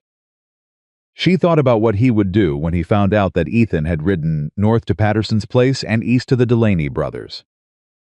80. She thought about the documents under the kitchen floor, and the letter in Ethan's coat pocket, and the 3 months she had spent learning how to survive this particular fight. And she thought about what she had told Ethan, standing in the yard with a supply bag in her hands. She was not going to run this time. She kept the rifle in her hands and went to check the back door. It was open, not broken open, opened. The latch was undone in the specific way of something that had been worked from outside by someone who knew what they were doing. Clara raised the rifle. She heard a boot on the kitchen floor. "You can put that down, Miss Whitmore," said a voice she did not recognize. A man stepped into the light from the doorway, not one of the riders from the trail. Someone new. Someone who had the particular competence of a professional, not a local hired hand, but someone Caldwell had brought in from outside. "Mr. Caldwell wants to talk to you," he said. "Tonight. He says to tell you it's in your interest to come peaceable." Clara looked at him over the barrel of the rifle. She was calm. She was clear. Her hands were not shaking. "Tell Mr. in Caldwell," she said, "that, if he wants to talk to me, he can do it in public. In front of this town. With every rancher in this valley standing there what he has to say." She did not lower the rifle. "Tell him I'm not interested in private conversations. Tell him I'm done with private conversations." The man looked at her. Then he looked at the rifle. Then he looked at her face, and something in what he saw there appeared to recalibrate his assessment of the situation. "Mr. Caldwell's not going to like that," he said. "I know," Clara said. "That's the point." He stood there for a moment longer. And he stepped back. Then he went out the back door, and she heard him moving away from the house, and then nothing. Clara stood in the kitchen for a count of 10, breathing steadily, rifle still raised. Then she went to every door and secured it. Then she sat down at the kitchen table with the rifle across her knees and waited for Ethan to come home. The night was long, the mountain was dark, and somewhere to the north, a man with a scar on his face was riding toward a conversation that was about to change the shape of everything. Clara did not know yet what he would find when he got to Patterson's place. She did not know what Patterson would say, or what the Delaney brothers would say, or whether 2 years of fear and isolation had made them smaller, or had simply made them more careful. What she knew was that Thomas Caldwell had sent a man into Ethan's house tonight, and the man had come face to face with Clara Whitmore, and he had left without what he came for. That was not nothing. That was in fact the beginning of something. She kept the rifle on her knees and watched the door and breathed steadily in the summer dark, and she did not let herself think about all the ways this could still go wrong. She thought instead about what Ethan had said. I have a reason to do something about it beyond my own stubbornness. She held that sentence in the dark, like something that had weight. Ethan came back at midnight. Clara heard his horse before she heard him the specific rhythm of granite on the north trail, faster by than the pace he had left with, and that difference in pace told her something before the door opened. She was already standing when he came through it, rifle still in her hands, the lamp turned low on the table. He stopped when he saw her face. What happened, he said. She told him. All of it, the shadow at the tree line, at the back door, the man in the kitchen, the conversation that had lasted less than 2 minutes and had felt like considerably longer. No. She told it straight, and in order without editorializing, the way she had learned to report things when the facts were already dramatic enough without embellishment. Ethan listened without interrupting. No. When she finished, he stood there for a moment with his hat in his hand, and his jaw set in the particular way she had come to recognize as his version of controlled anger, not explosive, not performative. Just a hardening of something that was usually held looser. East a man into my house, Ethan said. Yes, while I was gone. Yes. He set his hat on the hook by the door. He looked at the back door, which she had relatched with a length of rope added to the existing latch. Ethan looked at the rifle in her hands. He looked at her. You're all right, he said. I'm all right, she said. Something in him settled, not relaxed, exactly, but settled the way a man settles when he has confirmed something he needed to confirm. He pulled out a chair and sat down at the table. Patterson will come, he said. He didn't hesitate. He's been waiting for someone to make a move first. His father's land is still in dispute, and he's had lawyers tell him for 2 years that without corroborating testimony, the dispute goes nowhere. He looked at the table. He's got 3 men he trusts who saw Caldwell's crew on that land before the accident. Men who never talked, because nobody with authority ever asked them to. Clara sat down across from him, and the Delaney brothers. Both of them. They lost a water contract 2 years ago that they believe Caldwell engineered. They can't prove of it, but their account of the timeline matches what I saw, and what I saw matches what your documents show. He looked at her directly. We have voices now, Clara. Real ones. People whose names mean something in this county because they've been here 20 years and everybody knows them. Clara exhaled slowly. How long before they can come? 2 days, Ethan said. Maybe 3.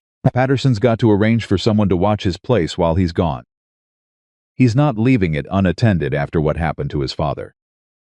We don't have 3 days, Clara said. Caldwell sent that man tonight because he's already moving. When the man reports back that I didn't come, that I held the house, that I refused Caldwell, we'll know the approach isn't working. He'll change strategy. What's the next strategy? Legal pressure, Clara said.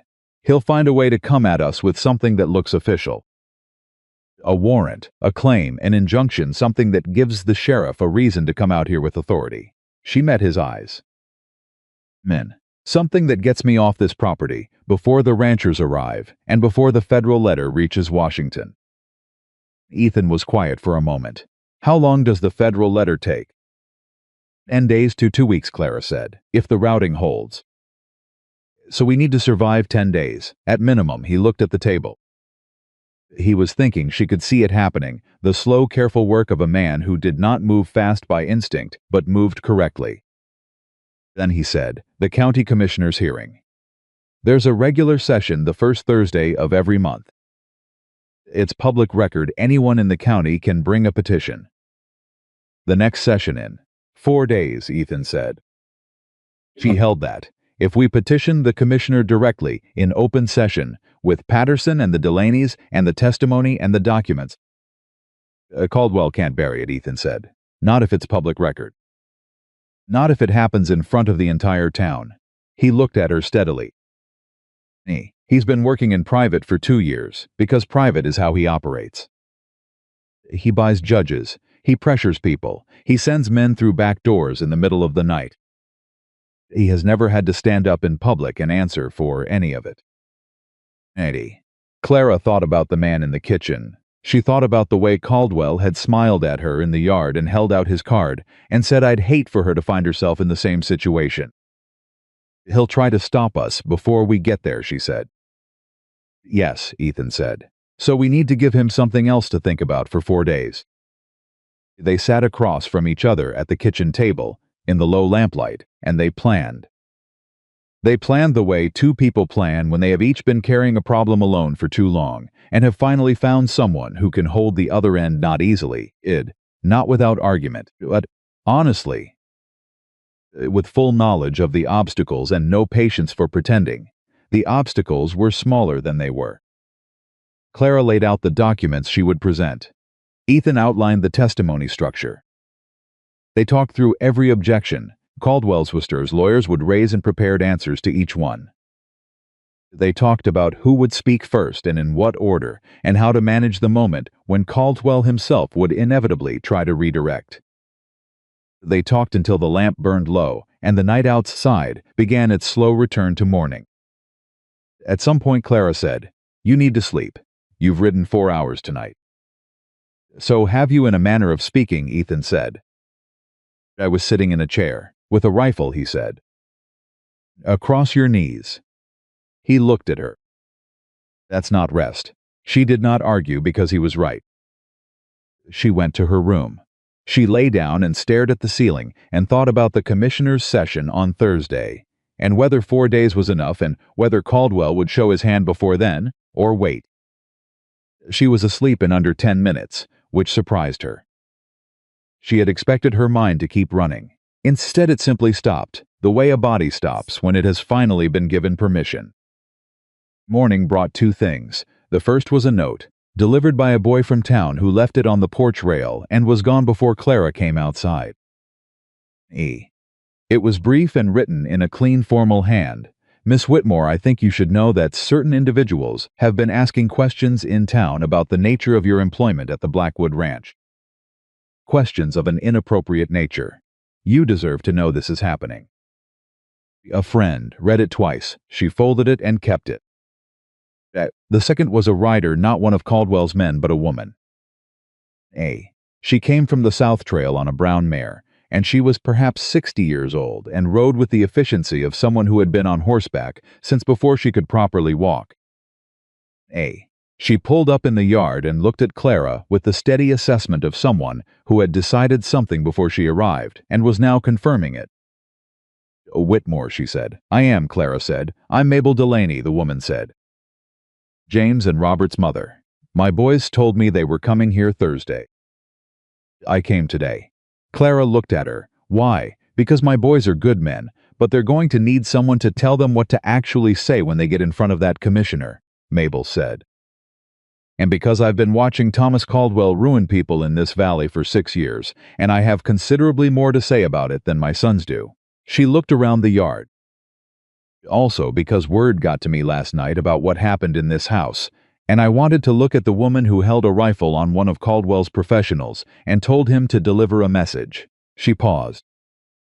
"You're smaller than I expected." Clara almost smiled.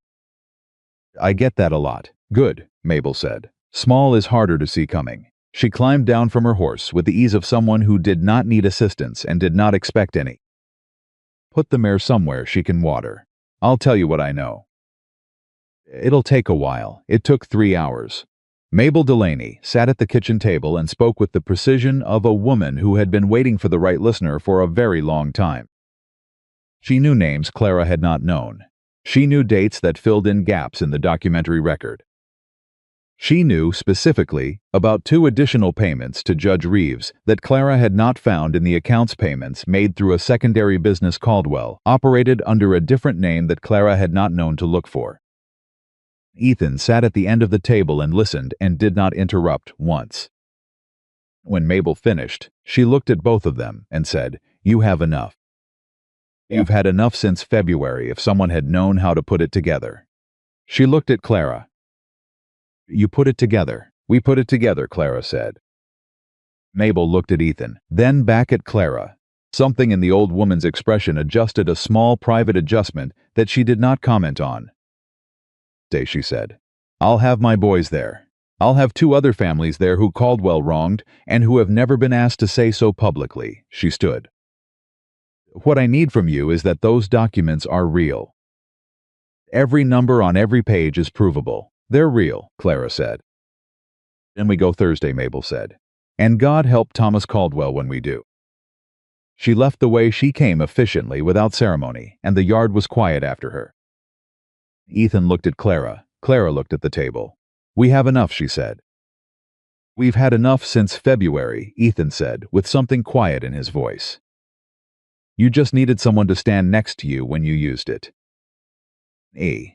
She looked up at him. There was something in his face, something that had been building in the margins of the last 4 days, something she had been recording without naming, and for a moment she did not know what to do with the directness of it. Then she said, "We need to make copies of everything. Tonight. In case something happens to the originals before Thursday." Nodded. He was still looking at her in that way. "Ethan. Copies." Tonight he stood.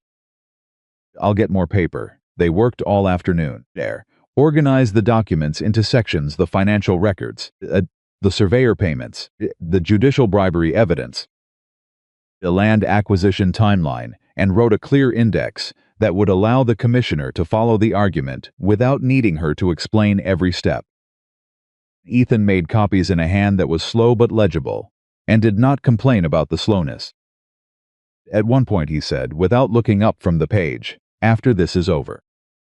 Clara looked up. He did not finish the sentence immediately.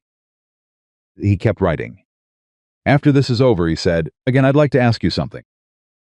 "What?" she said. He looked up. "Not yet." "After." She looked at him for a moment. Something settled in her chest, not the anxious settling of a problem resolved, but something warmer and more disorienting. "All right," she said. They kept working. The trouble came on Wednesday.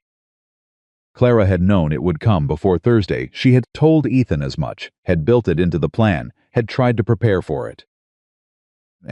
But knowing trouble is coming and having it arrive are 2 different kinds of experience.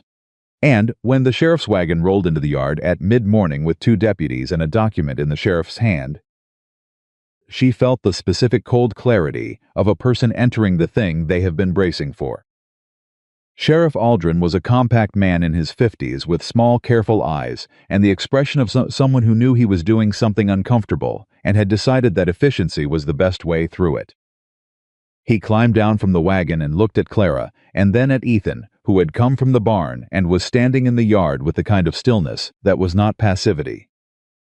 "Miss Whitmore," the sheriff said, "I have a warrant here for your detainment pending inquiry into allegations of theft and fraud related to your employment in Billings, Montana, filed by the Caldwell Timber Company." Clara said, "Let me see it." Aldrin extended the document. She took it. She read it. The warrant was real, properly signed, properly formatted, citing the correct legal language. It was also constructed on fabrication so thorough that they had clearly been assembled by someone who knew exactly what documentation to produce to make a lie look like procedure. She looked up. "This warrant names charges filed in Yellowstone County," she said. "That's not this county. Your jurisdiction is Custer County Sheriff. You cannot execute a Yellowstone warrant in Custer County without a countersigning order from the Custer County Commissioner." Aldrin blinked. One of the deputies looked at the other. Aldrin started. "It's the law," Clara said. "Montana Territorial Code, Section 14, Judicial Procedure." I'd suggest you verify that before you do something that would make you personally liable for an unlawful detainment. She handed the warrant back to him. And I'd suggest you consider carefully who gave you this document and why, and whether you want your name attached to the legal aftermath of what's going to happen tomorrow morning at the commissioner's session. The yard was very quiet. Aldrin looked at the warrant. He looked at Clara. He looked at Ethan, who had not moved or spoken, and whose stillness was communicating something specific and effective without requiring words.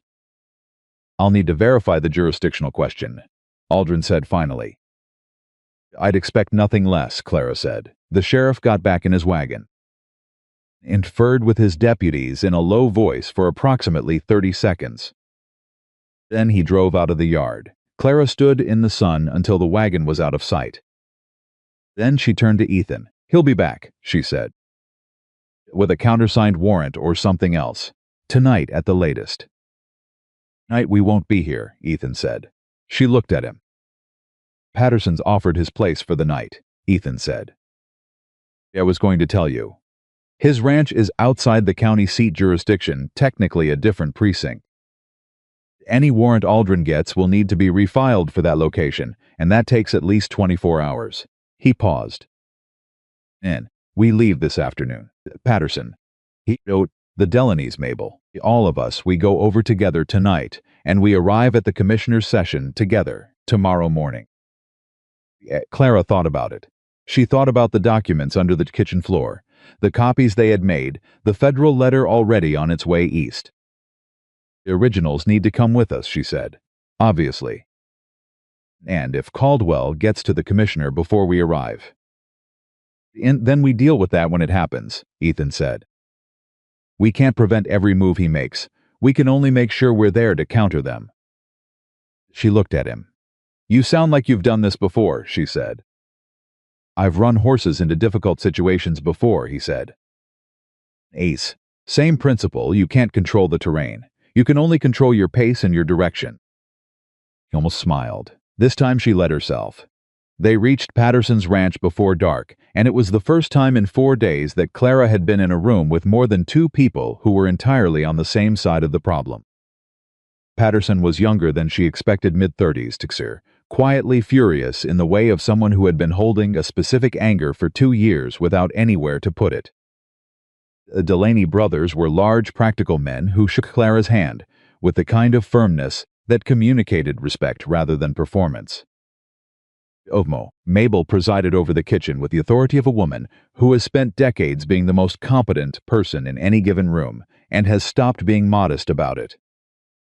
They sat together that evening, and Clara laid out the full plan, the order of presentation, the documents, the testimony sequence, the legal argument. She walked them through every point Caldwell's lawyers would try to challenge and how to respond. She was precise and she was thorough, and when she finished, the room was quiet in the way that rooms get quiet when people have just understood the full shape of what they are about to do. Patterson said, You've been carrying this for 6 months. Clara said, Alone, until recently, Aiden, she said, and she did not look at Ethan when she said it, but she felt him across the table. We should have done this 2 years ago, Patterson said. You didn't have the documents 2 years ago, Clara said. And you didn't have a federal letter in transit. You have both now. She looked around the table. Tomorrow we use them. She slept 4 hours on a cot in Patterson's spare room and woke before anyone else. She sat with the documents in her lap in the early dark and read through them one more time, not because she did not know them, but because she needed to feel the weight of them. The specific paper and ink weight of something true that had been suppressed for too long. She was ready. She had been ready for 6 months. She was simply now finally in a position to be ready in the right direction. Morning came. They rode into Black Pine together, Clara and Ethan, Patterson, the Delaney brothers, Mabel, and the 2 additional families that Mabel had spoken of, who arrived at the crossroads as arranged and fell in without ceremony. 8 people on horseback and 1 wagon, moving through the summer morning toward the county building at the center of town. They drew eyes from the moment they entered the main road. In. Clara felt the attention of the town like a physical presence, people stopping, people looking, people stepping out to watch a group of ranchers arrive with the kind of collective purpose that a small town recognizes as significant. Thomas Caldwell was already there. Of course he was. He stood on the steps of the county building, with 2 lawyers and 3 other men. And he watched them come with the expression of a man who has been told to expect something and has prepared himself, and is now making the adjustment between what he prepared for and what has arrived. Had arrived was larger than he expected. Clara could see it in the microsecond recalculation that happened in his face. He recovered quickly. He was very good at recovering quickly. "Miss Whitmore," he said, when they were close enough. At the group behind her, and friends. His gaze moved to Ethan and held there for a moment. "Blackwood, I didn't expect you'd go to these lengths." "I didn't do this," Ethan said. "She did." Caldwell looked at Clara. Clara looked back at him. She was carrying the documents in a leather folder under her arm, and she held his gaze with exactly the steadiness of someone who has spent 3 months being afraid, and has decided, on this specific morning, to be done with that. "Mr. Caldwell," she said, "I suggest you speak to your lawyers before the session opens. What's about to happen in that room is going to go better for everyone if you're prepared for it." "A threat," he said. "It's a courtesy," she said. "The last one I plan to extend." She walked past him and up the steps and through the door. Behind her, she heard the footsteps of 8 people following. And she heard something else, something she had not anticipated, something that changed the texture of the morning before she even reached the commissioner's chamber. Men. From the main road, from the storefronts in the boarding house and the post and the feed store, people were coming. Not ranchers, not people with a stake in the case. Ordinary people, shopkeepers and their wives, and men who worked the surrounding farms, and women who had watched from windows for 2 years, while Caldwell made himself the unavoidable fact of their county. They were coming to watch, and watching, Clara understood, was its own kind of testimony. The commissioner's chamber filled faster than it had filled in years. Clara stood at the petitioner's table and organized her documents with hands that were entirely steady, and a heartbeat that she was managing through sheer will. Beside her, Ethan stood with his hat in his hands and his shoulders level. Behind her, Patterson and the Delaney's and Mabel occupied the first row of benches. Caldwell sat across the room with his lawyers, and for the first time in 2 years of watching him operate, he looked like a man who was doing arithmetic and not liking the total. Commissioner Hale was a gray-haired man with reading glasses and the expression of someone who had sat in this chair for 20 years and had seen enough to be difficult to surprise. He looked at the packed chamber. He looked at the petitioner's table. He looked at Caldwell's table. He said, "We'll come to order." The room went quiet. Clara looked down at her documents. She thought about her mother in the doorway with her hands pressed together. She thought about Black Pine on the day she arrived, the whispers and the closed doors and the laughter in the dark alley. She thought about 6 months of carrying something true through a world that kept trying to make her put it down. And she, "Commissioner Hale," she said, her voice clear and level and carrying to every corner of the room. "My name is Clara Whitmore, and I am here to present documented evidence of judicial bribery, fraudulent land acquisition, witness intimidation, and criminal conspiracy perpetrated by Thomas Caldwell against the ranchers and landowners of this county over a period of not less than 4 years." The room was absolutely silent. Thomas Caldwell went very still. Clara opened the folder. "I'd like to begin," she said, "with the payments to Judge Reeves." Silence in that chamber lasted exactly 3 seconds. It broke all at once, the shuffle of people leaning forward, the creak of benches, the low urgent sound of a room recalibrating itself around a new reality. Commissioner Hale removed his reading glasses and put them back on. Caldwell's lead lawyer was already on his feet. "Commissioner, I must object to the framing of this presentation. This woman has no standing before this body. She is not a resident of this county." She has outstanding fraud allegations against her in Yellowstone County, and any documents she produces should be regarded as potentially falsified. Down, Mr. Harlow, Commissioner Hale said. Harlow sat. Not because he wanted to, because the commissioner's voice had a specific quality that communicated that the next person who spoke out of turn would find the session considerably less hospitable. Hale looked at Clara. You have the floor, Miss Whitmore. Make your presentation. Clara opened the folder. She had organized it in the night at Patterson's ranch, sitting by lamplight while everyone else slept, putting the documents in an order that told a story rather than simply presenting evidence. She understood, in the way that someone understands after months of preparation, that facts alone are never enough. Facts need a shape. They need a sequence that a person can follow and feel the weight of before they are asked to act on it. She started with the money. Part of 1,881. Aiden, she said. The Caldwell Timber Company made bid of $400 to a surveyor named Elias Booth for services rendered in Custer County. I have the invoice. She laid it on the commissioner's table. I also have a sworn deposition from Booth himself, obtained before I left Billings, in which he states that he rendered no services to the Caldwell Company in that period. He was in fact working a contract in Gallatin County for the entirety of that month. She laid the invoice. The $400 was not payment for surveying.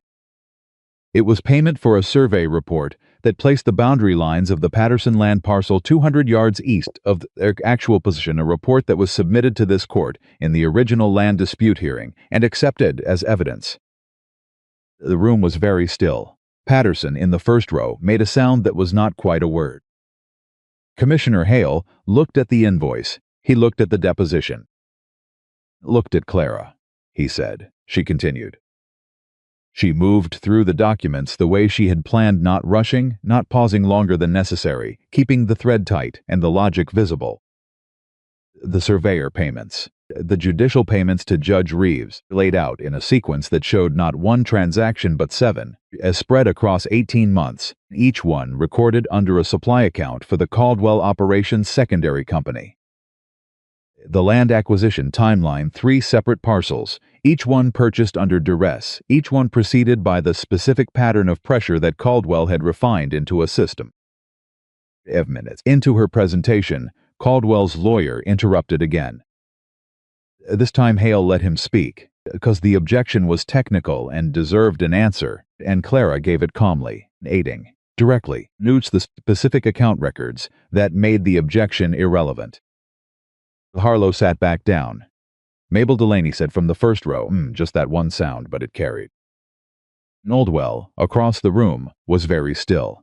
He had the expression of a man watching something he had thought was contained, demonstrating that it was not.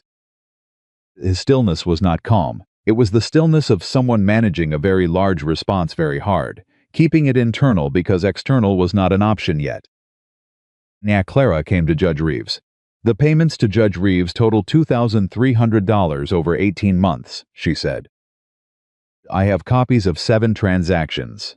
I have a record of the case numbers that came before Judge Reeves's court in the same period. And I have noted which of those cases involved parties with business relationships with the Caldwell Timber Company. She looked at Commissioner Hale directly. Every case in which Caldwell had an interest, and that came before Judge Reeves in that period, was decided in Caldwell's favor. Everyone, including the testimony of Ethan Blackwood, which was dismissed on procedural grounds that I can demonstrate were manufactured. Ethan did not move beside her. She felt him not moving the way you feel a wall, holding solid and deliberate. One of Caldwell's lawyers said something to the other in a very low voice. Clara laid the final page of the judicial section on the commissioner's table and straightened. Commissioner Hale, she said, I want to be clear about something. I am not asking this court to take my word for any of this. Every claim I have made is documented. Every document is verifiable through independent sources. I have not told you anything this morning that cannot be confirmed by examining records that exist independent of my own copies. She paused.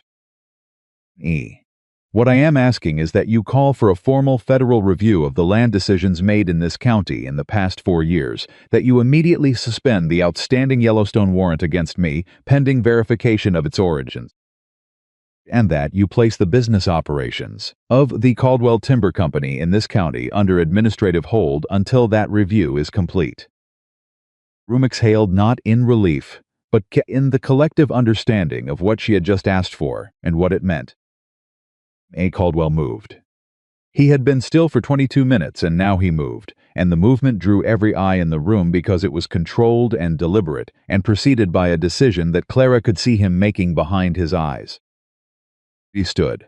"Commissioner," he said. His voice was smooth and practiced and carried the weight of a man who had been the most powerful person in most rooms for a very long time. "I want to address the chamber directly, if I may." Hale looked at him. "You'll have the opportunity to respond formally. This is the petitioner's presentation." "With respect," Caldwell said, "I think this chamber deserves to understand who it is they're listening to." He looked at Clara, and his eyes were very calm, which was the most frightening thing about him. Miss Whitmore was dismissed from her position in Billings for cause. The records of her dismissal were created by your company 4 days after I began keeping records of your payments, Clara said. Are a matter of public record. No, Caldwell continued, barely pausing, and I would invite the commissioner to obtain them. He spread his hands in the gesture of a man being entirely reasonable. I understand that circumstances drive people to desperate actions. I have no personal animosity toward Miss Whitmore. But what is being presented here as documented evidence is in fact a collection of selectively copied records designed to support a narrative that— Mr. Patterson, Clara said. Patterson stood. Caldwell stopped. My name is Ransom Patterson, Patterson said, and his voice was the voice of a man who had been holding a specific sentence for 2 years and had finally been given permission to say it. My father, William Patterson, owned the North Valley parcel that Caldwell Timber has been operating on for the past 18 months. My father did not sell that land. He was found at the bottom of a ravine in October of 1881, 3 weeks after he refused Caldwell's 4th offer. He looked at Caldwell directly. I have 3 witnesses who will testify that Caldwell's men were seen on our property the morning before my father's accident. I have never been asked to bring this before any official body in this county. I am bringing it now. The room came apart slightly, not in chaos, but in the way a room comes apart when something true lands in it that changes the acoustics of everything else. Harlow was on his feet again. Commissioner, this is completely improper procedure. This man has no filed petition. Sit down, Mr. Harlow, said Commissioner Hale, for the second time. And Harlow sat down for the second time, with the expression of a man beginning to understand that today was not going to go the way he had planned. Robert Delaney stood next, then James. Each of them said what they had come to say: the water contract, the timeline, the specific incidents that matched the pattern in Clara's documents. They were not eloquent. They were better than eloquent. They were specific and steady and clearly furious in the quiet way of men who have held something a long time. Mabel did not stand. She had already spoken 2 years ago to every person in this county who would listen, and nobody had done anything about it. She sat in the front row with her hands folded and looked at Thomas Caldwell with the expression of a woman who has outlasted everyone who ever underestimated her, and is prepared to outlast this too. Caldwell looked at the room. He looked at the commissioner. He looked at Clara, and Clara saw at the precise moment when he recalculated and found that the numbers had changed. It was not surrender. Men like Caldwell did not have a surrender in them. It was the moment of choosing the next position where to retreat to, what to protect, what to sacrifice to save the rest. He sat down. He leaned to his lawyer and said something very brief in his ear. Harlow nodded. Clara watched this exchange. Felt a cold clarity in her chest because she knew what it meant. Caldwell was not finished. He was regrouping, and regrouping men with money and lawyers and 2 years of established power did not simply accept a bad morning and go home. Commissioner Hale called a 30-minute recess. The chamber emptied into the hallway in a low roar of voices, and Clara stood at the petitioner's table for a moment before she moved, organizing the documents back into the folder with hands that were steady now, with the specific steadiness of someone who has been running towards something for a very long time and has finally arrived at the thing itself. Ethan appeared beside her. "You did it. We're not done," she said. "No," he said, "but you did it." She looked at him. He was looking at her the way he had looked at her across the kitchen table 4 days ago, when he said, "After this is over," and she had the same response now that she'd had then the disorienting warmth of it. It landed differently than it had any practical right to. "Harlow is going to file a counter motion in the recess," she said. "He'll try to get the session suspended on procedural grounds so Caldwell has time to mine." "Clara," Ethan said. She stopped for 30 minutes, he said. "Can you let it be what it is?" Nair. She looked at him. She thought about what it was, the packed chamber, a commissioner, with her documents in front of him, Patterson's voice saying, "I am bringing it now." Mabel sitting in the front row like a woman who has outlasted every storm this valley has ever produced. She thought about 3 months on the road, and 6 months before that carrying documents through a job that was being dismantled around her, and a reputation that was being systematically destroyed. She thought about a dark alley behind a general store, and a deep voice saying she belongs to herself. 30 minutes, she said. He nodded. He handed her a cup of water that she had not seen him get. She took it and drank and stood in the hallway while the room talked around them, and she allowed herself, for exactly 30 minutes, to believe that things were going to be all right. The recess ended. Harlow had not filed the counter motion, which meant either he had advised against it or Caldwell had decided differently. Clara did not know which, and she was still deciding what that meant when Commissioner Hale returned to his chair and called the room to order. Caldwell stood. "Commissioner," he said, "I have a statement." Hale looked at him. "This is irregular, I understand," Caldwell said. "I'm going to ask for 30 seconds of this chamber's indulgence." He looked at Clara. Not with the smooth calculation of earlier. With something that was harder to categorize, something that was not quite concession but was adjacent to it, in the way that a man stands when he has decided what the least damaging version of this looks like and has committed to it. The documents presented by Miss Whitmore are largely accurate in their figures. A sound in the room, quickly suppressed. "There have been financial arrangements in this county that I now recognize were improperly structured. Anne, I am prepared to work with the Commissioner's office to review the relevant land decisions and to establish a process for appropriate restitution to affected landowners." The room went very quiet. Clara stared at him. She had expected more fight. She had prepared for more fight. No.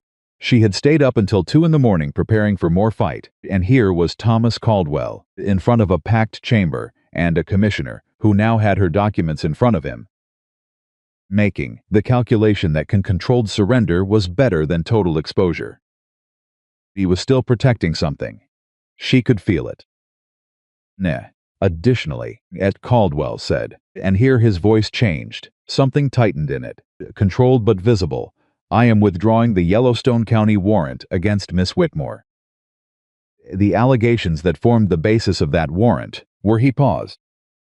Overstated. Clara heard that word and felt it sit in her chest like something with edges. Patterson made a sound behind her. Mabel, from the front row, overstated in a tone that communicated exactly what she thought of that word, and several people around her made sounds of agreement. Clara looked at Commissioner Hale. Hale looked at Caldwell. He looked at Clara. He looked at the documents on the table in front of him. He looked at the room full of people who had come to watch what happened when someone finally said the true thing out loud in public. "Mr. Caldwell," Hale said, "your willingness to cooperate with a review is noted. However, what has been presented this morning constitutes evidence of potential criminal conduct, not administrative irregularity. And the disposition of this matter is no longer within my purview to manage through a private review process." He took his glasses off. I am referring this matter to the Federal Land Commissioner's Office for full investigation, and I am issuing a formal request to the Territorial Attorney for review of the judicial conduct allegations concerning Judge Reeves. He paused. I am also, effective immediately, placing a hold on all Caldwell Timber Company operations in this county, pending the outcome of those reviews. The room erupted, not in chaos and the specific sound of a community that has been holding its breath for 2 years and has just been given permission to breathe. Clara stood at the petitioner's table and heard it happen around her, the voices, the movement, the particular quality of a room that is processing a shift in its own understanding of itself.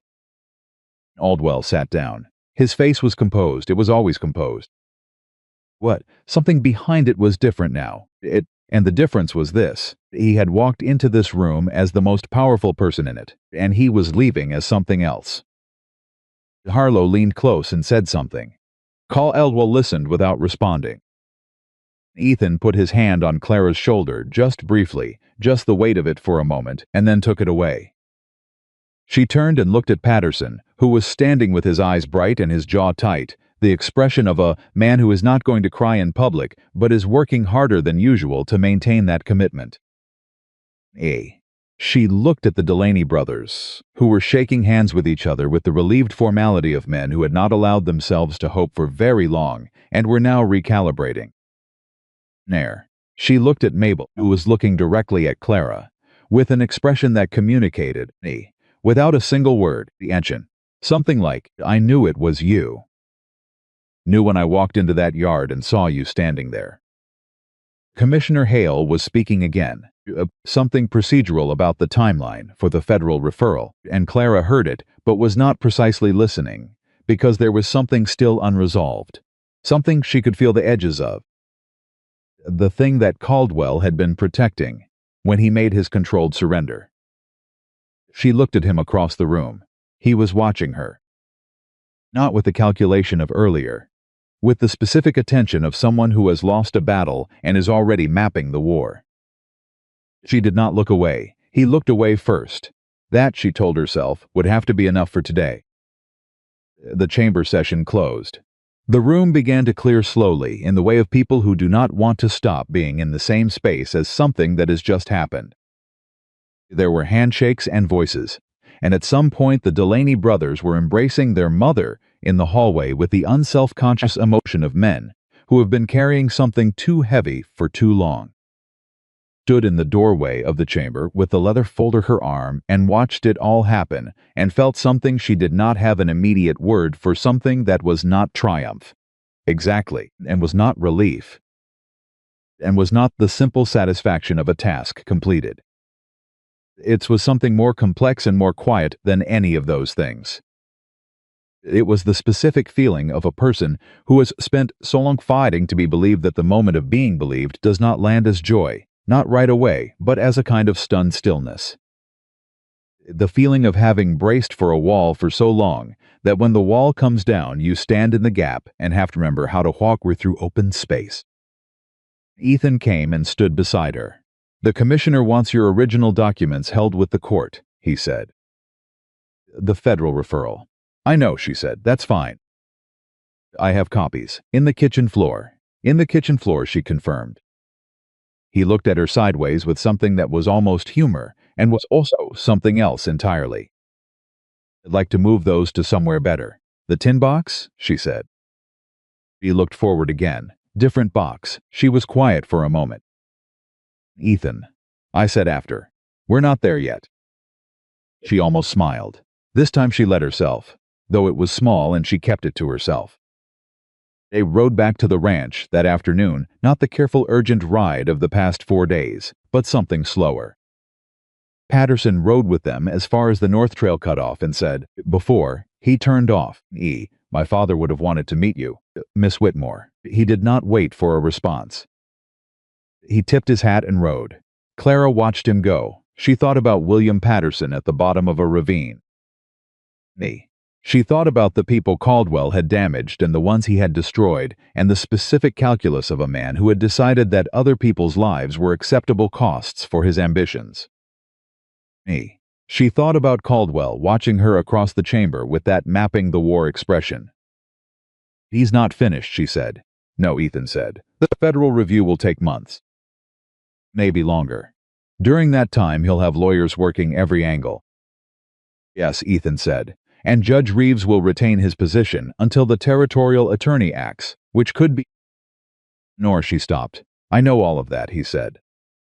We'll deal with all of that. But right now it's late afternoon, and we've been awake for 36 hours, and Ghost hasn't been properly worked in 3 days, and the east fence still has 3 sections that need reposting before autumn. Looked at him. The work doesn't stop, he said. Even when other things are happening. The horses still need working. The fence still needs mending. The accounts still need managing. He paused. And I would very much like to cook supper tonight, without it also being a strategy session. Looked at him for a long time. Ghost, she said finally. Did you rename him? Something moved in Ethan's face. Said a name tells a thing what it could be. What did you name him? Ethan was quiet for a moment. River, he said. He's always moving, even when he looks still. I thought it fit. Clara looked at the trail ahead. She thought about a horse who had spent 8 months convinced everything was going to hurt him, learning very slowly that not everything did. She thought about what it looked like to change from the inside, not dramatically, not all at once, but incrementally, each small accommodation adding up to something that was eventually recognizable as trust. It fits, she said. They reached the ranch as the sun moved toward the western ridge.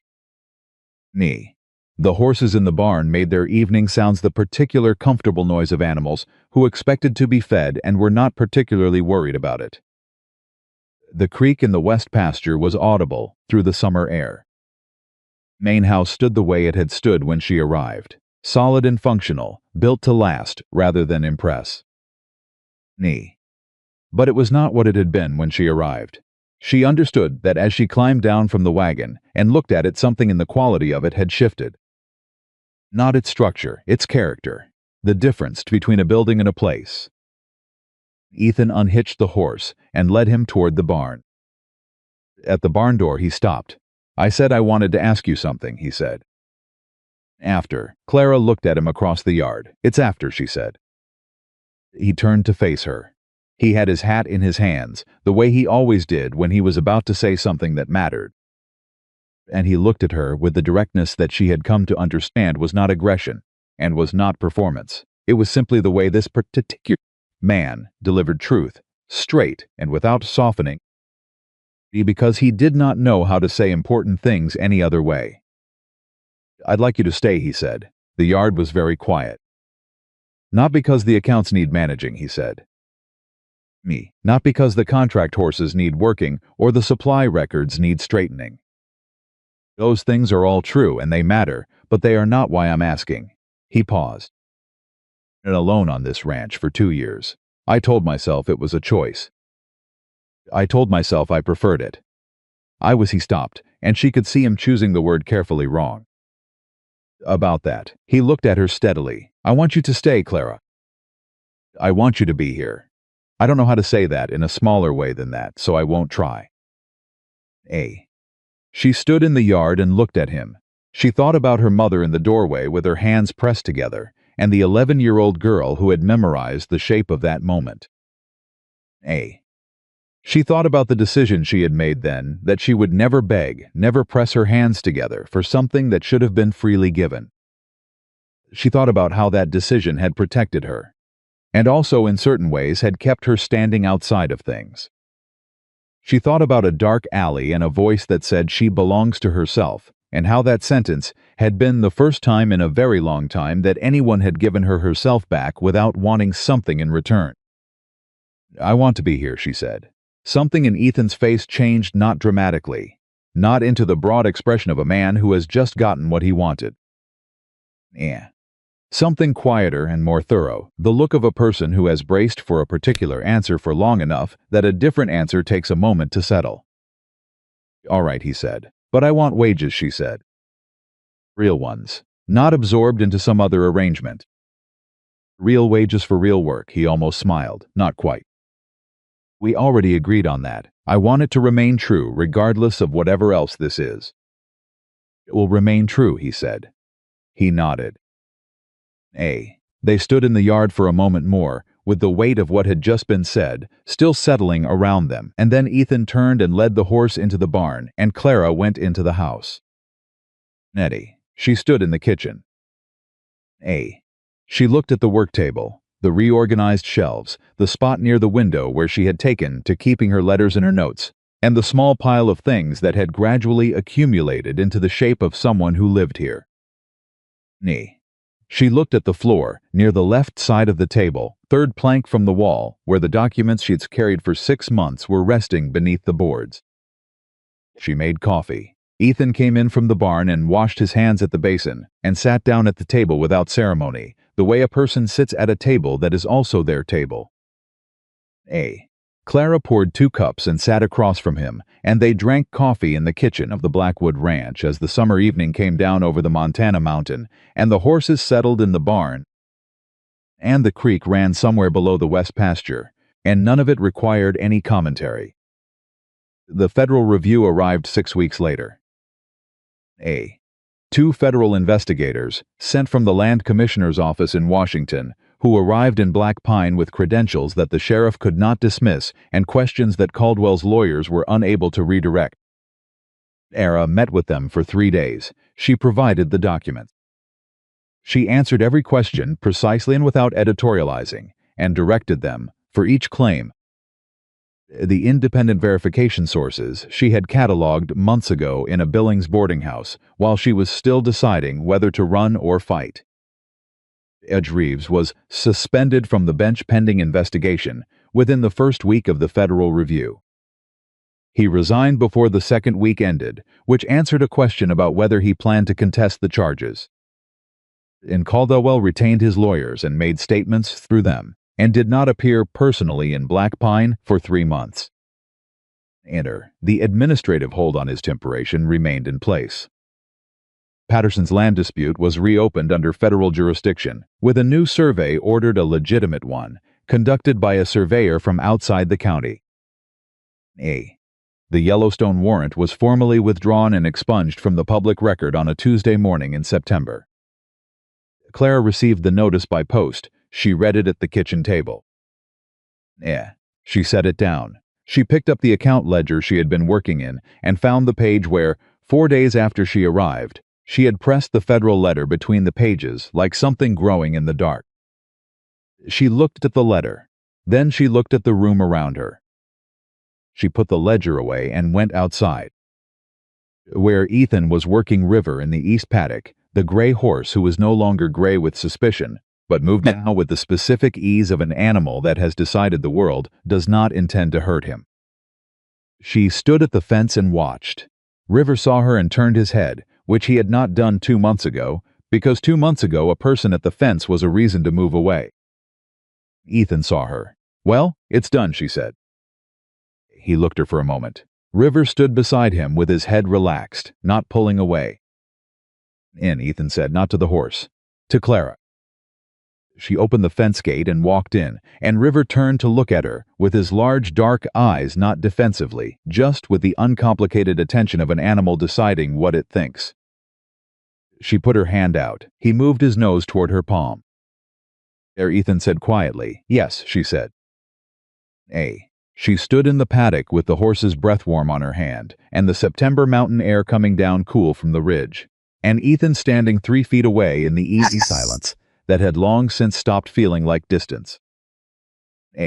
She thought about Black Pine on the day she arrived, the whispers and the closed doors, the women who watched from windows, the men who laughed in the dark. She thought about what the town would do now, in the aftermath of what had happened in the commissioner's chamber, now that the shape of things had changed. Some of them had already changed. Pryor, at the Mercantile, had greeted her by name last week, without the careful caution of a man watching to see which direction the wind was blowing. Harris at the Post asked after Ethan without the studied neutrality of someone avoiding association. Ings, the small things were always first. Mrs. Aldrich at the boarding house had not greeted her at all. That too was information, and Clara accepted it without investment, because she had stopped needing the approval of people who only extended it when approval cost them nothing. Mabel Delaney came out to the ranch twice in September. The second time she stayed for supper and sat at the kitchen table with her coffee after and looked at Clara and Ethan and said, "You two going to do something formal about this arrangement at some point, or just keep pretending you're only business partners?" Ethan looked at the table. Clara said, "We're working on it." Mabel said, with the specific intonation of a woman who has raised two sons and has excellent calibration for the difference between working on it and avoiding it, and did not press further. Because Mabel also knew that some things required their own time. November came. The Bozeman contract horses were delivered on time, 12 horses, trained with Ethan and Clara and one reliable hand that Clara's contact in Billings had sent in September. The depot official who received them said they were some of the best prepared animals he had seen out of a private ranch in 3 years. Ethan said thank you in his particular brief way and did not make more of it. Clara wrote it in the accounts. The east fence was reposted.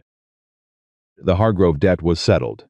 The supply ledger was current for the first time, apparently, since the previous spring.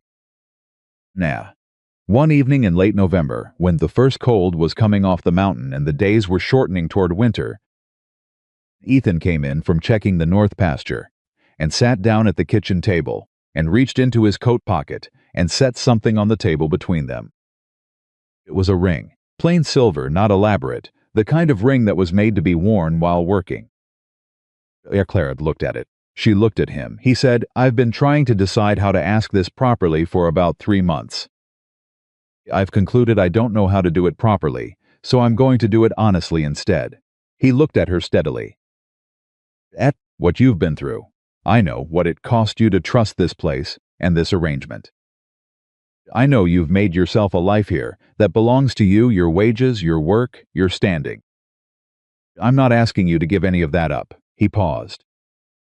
"Asking you to let this also be yours, all of it. The horses and the accounts and the bad fence line and the view off the north ridge on a clear morning." He looked at the ring. "And at her, and me if you want." Clara looked at the ring on the table between them. She thought about everything she had walked away from and everything she had walked toward and the specific uncrossable distance between what she had believed she deserved and what she had, somewhere in the course of 4 months on a mountain ranch in Montana, begun to allow herself to want. She thought about her mother in the doorway, and the girl who had memorized that shape, and the woman that girl had become who had carried a truth across 3 months and 400 miles, and stood in a packed courthouse chamber and said it out loud when every previous version of events had. He told her that saying it would cost her everything. She reached across the table and picked up the ring. She looked at it in her hand. "I want," she said. Ethan's breath released in the specific way of a man who has been holding something carefully for a very long time and has finally been told he can put it down.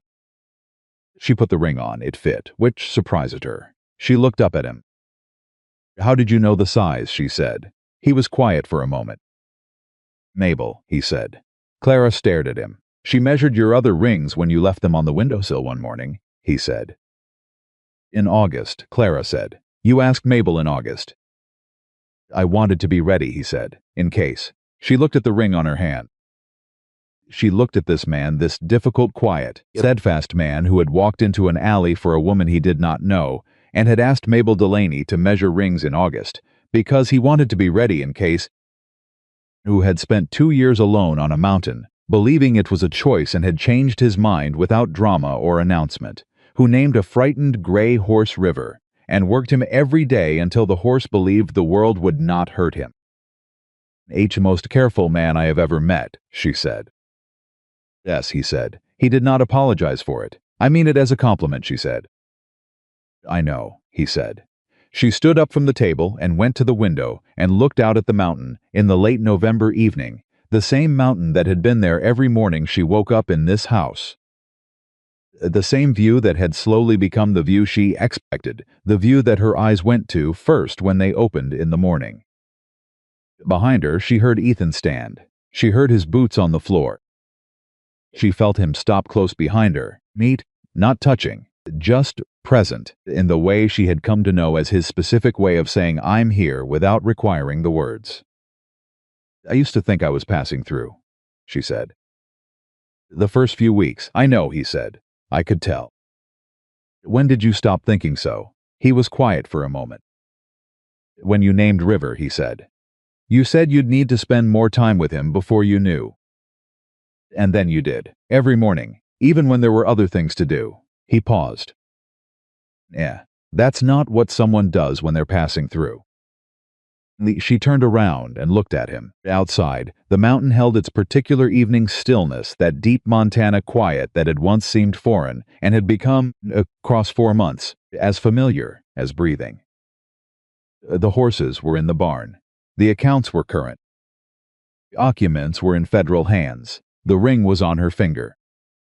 Yeah, and Ethan Blackwood was looking at her the way he had looked at her since the beginning, with a man deciding what something was worth, but with the patient, unperforming attention of someone who had already decided. She had come to this ranch with nothing but a leather folder full of truth, and the stubbornness to use it. She had not planned for this. She had not allowed herself to plan for this, the specific warmth of a kitchen that was also her kitchen, the horses who came to the fence when they saw her. The man who asked Mabel Delaney to measure rings in August because he wanted to be ready in case. You cannot plan for the things that save you. You can only be honest enough, brave enough, stubborn enough to still be standing when they arrive. Clara had been all three. She reached up and put her hand against the scarred side of his face, and he went very still under her palm the way River had gone still when she first held her hand, out stillness of something that has been waiting to trust and has finally decided to. "This is mine," she said quietly, "not a question. A recognition." "Yes," Ethan said. "It is." And in the Montana mountain evening, the federal referral in Washington, and the east fence reposted, and the horses settled in the barn, and the accounts finally, genuinely balanced. Clara Whitmore understood something she had walked 400 miles and through one courthouse and through every door that had been closed in her face to learn. That belonging was not something that was given to you by people who decided you were worthy of it. It was something you built, with true things and honest work, and the willingness to stand in a pack, say what you knew to be real, even when every version of events said it would cost you everything. She had paid the cost. What she had received in return was not charity, and it was not rescue, and it was not the relieved exhale of someone who had been saved from something. It was a home, earned, kept hers, and that was everything.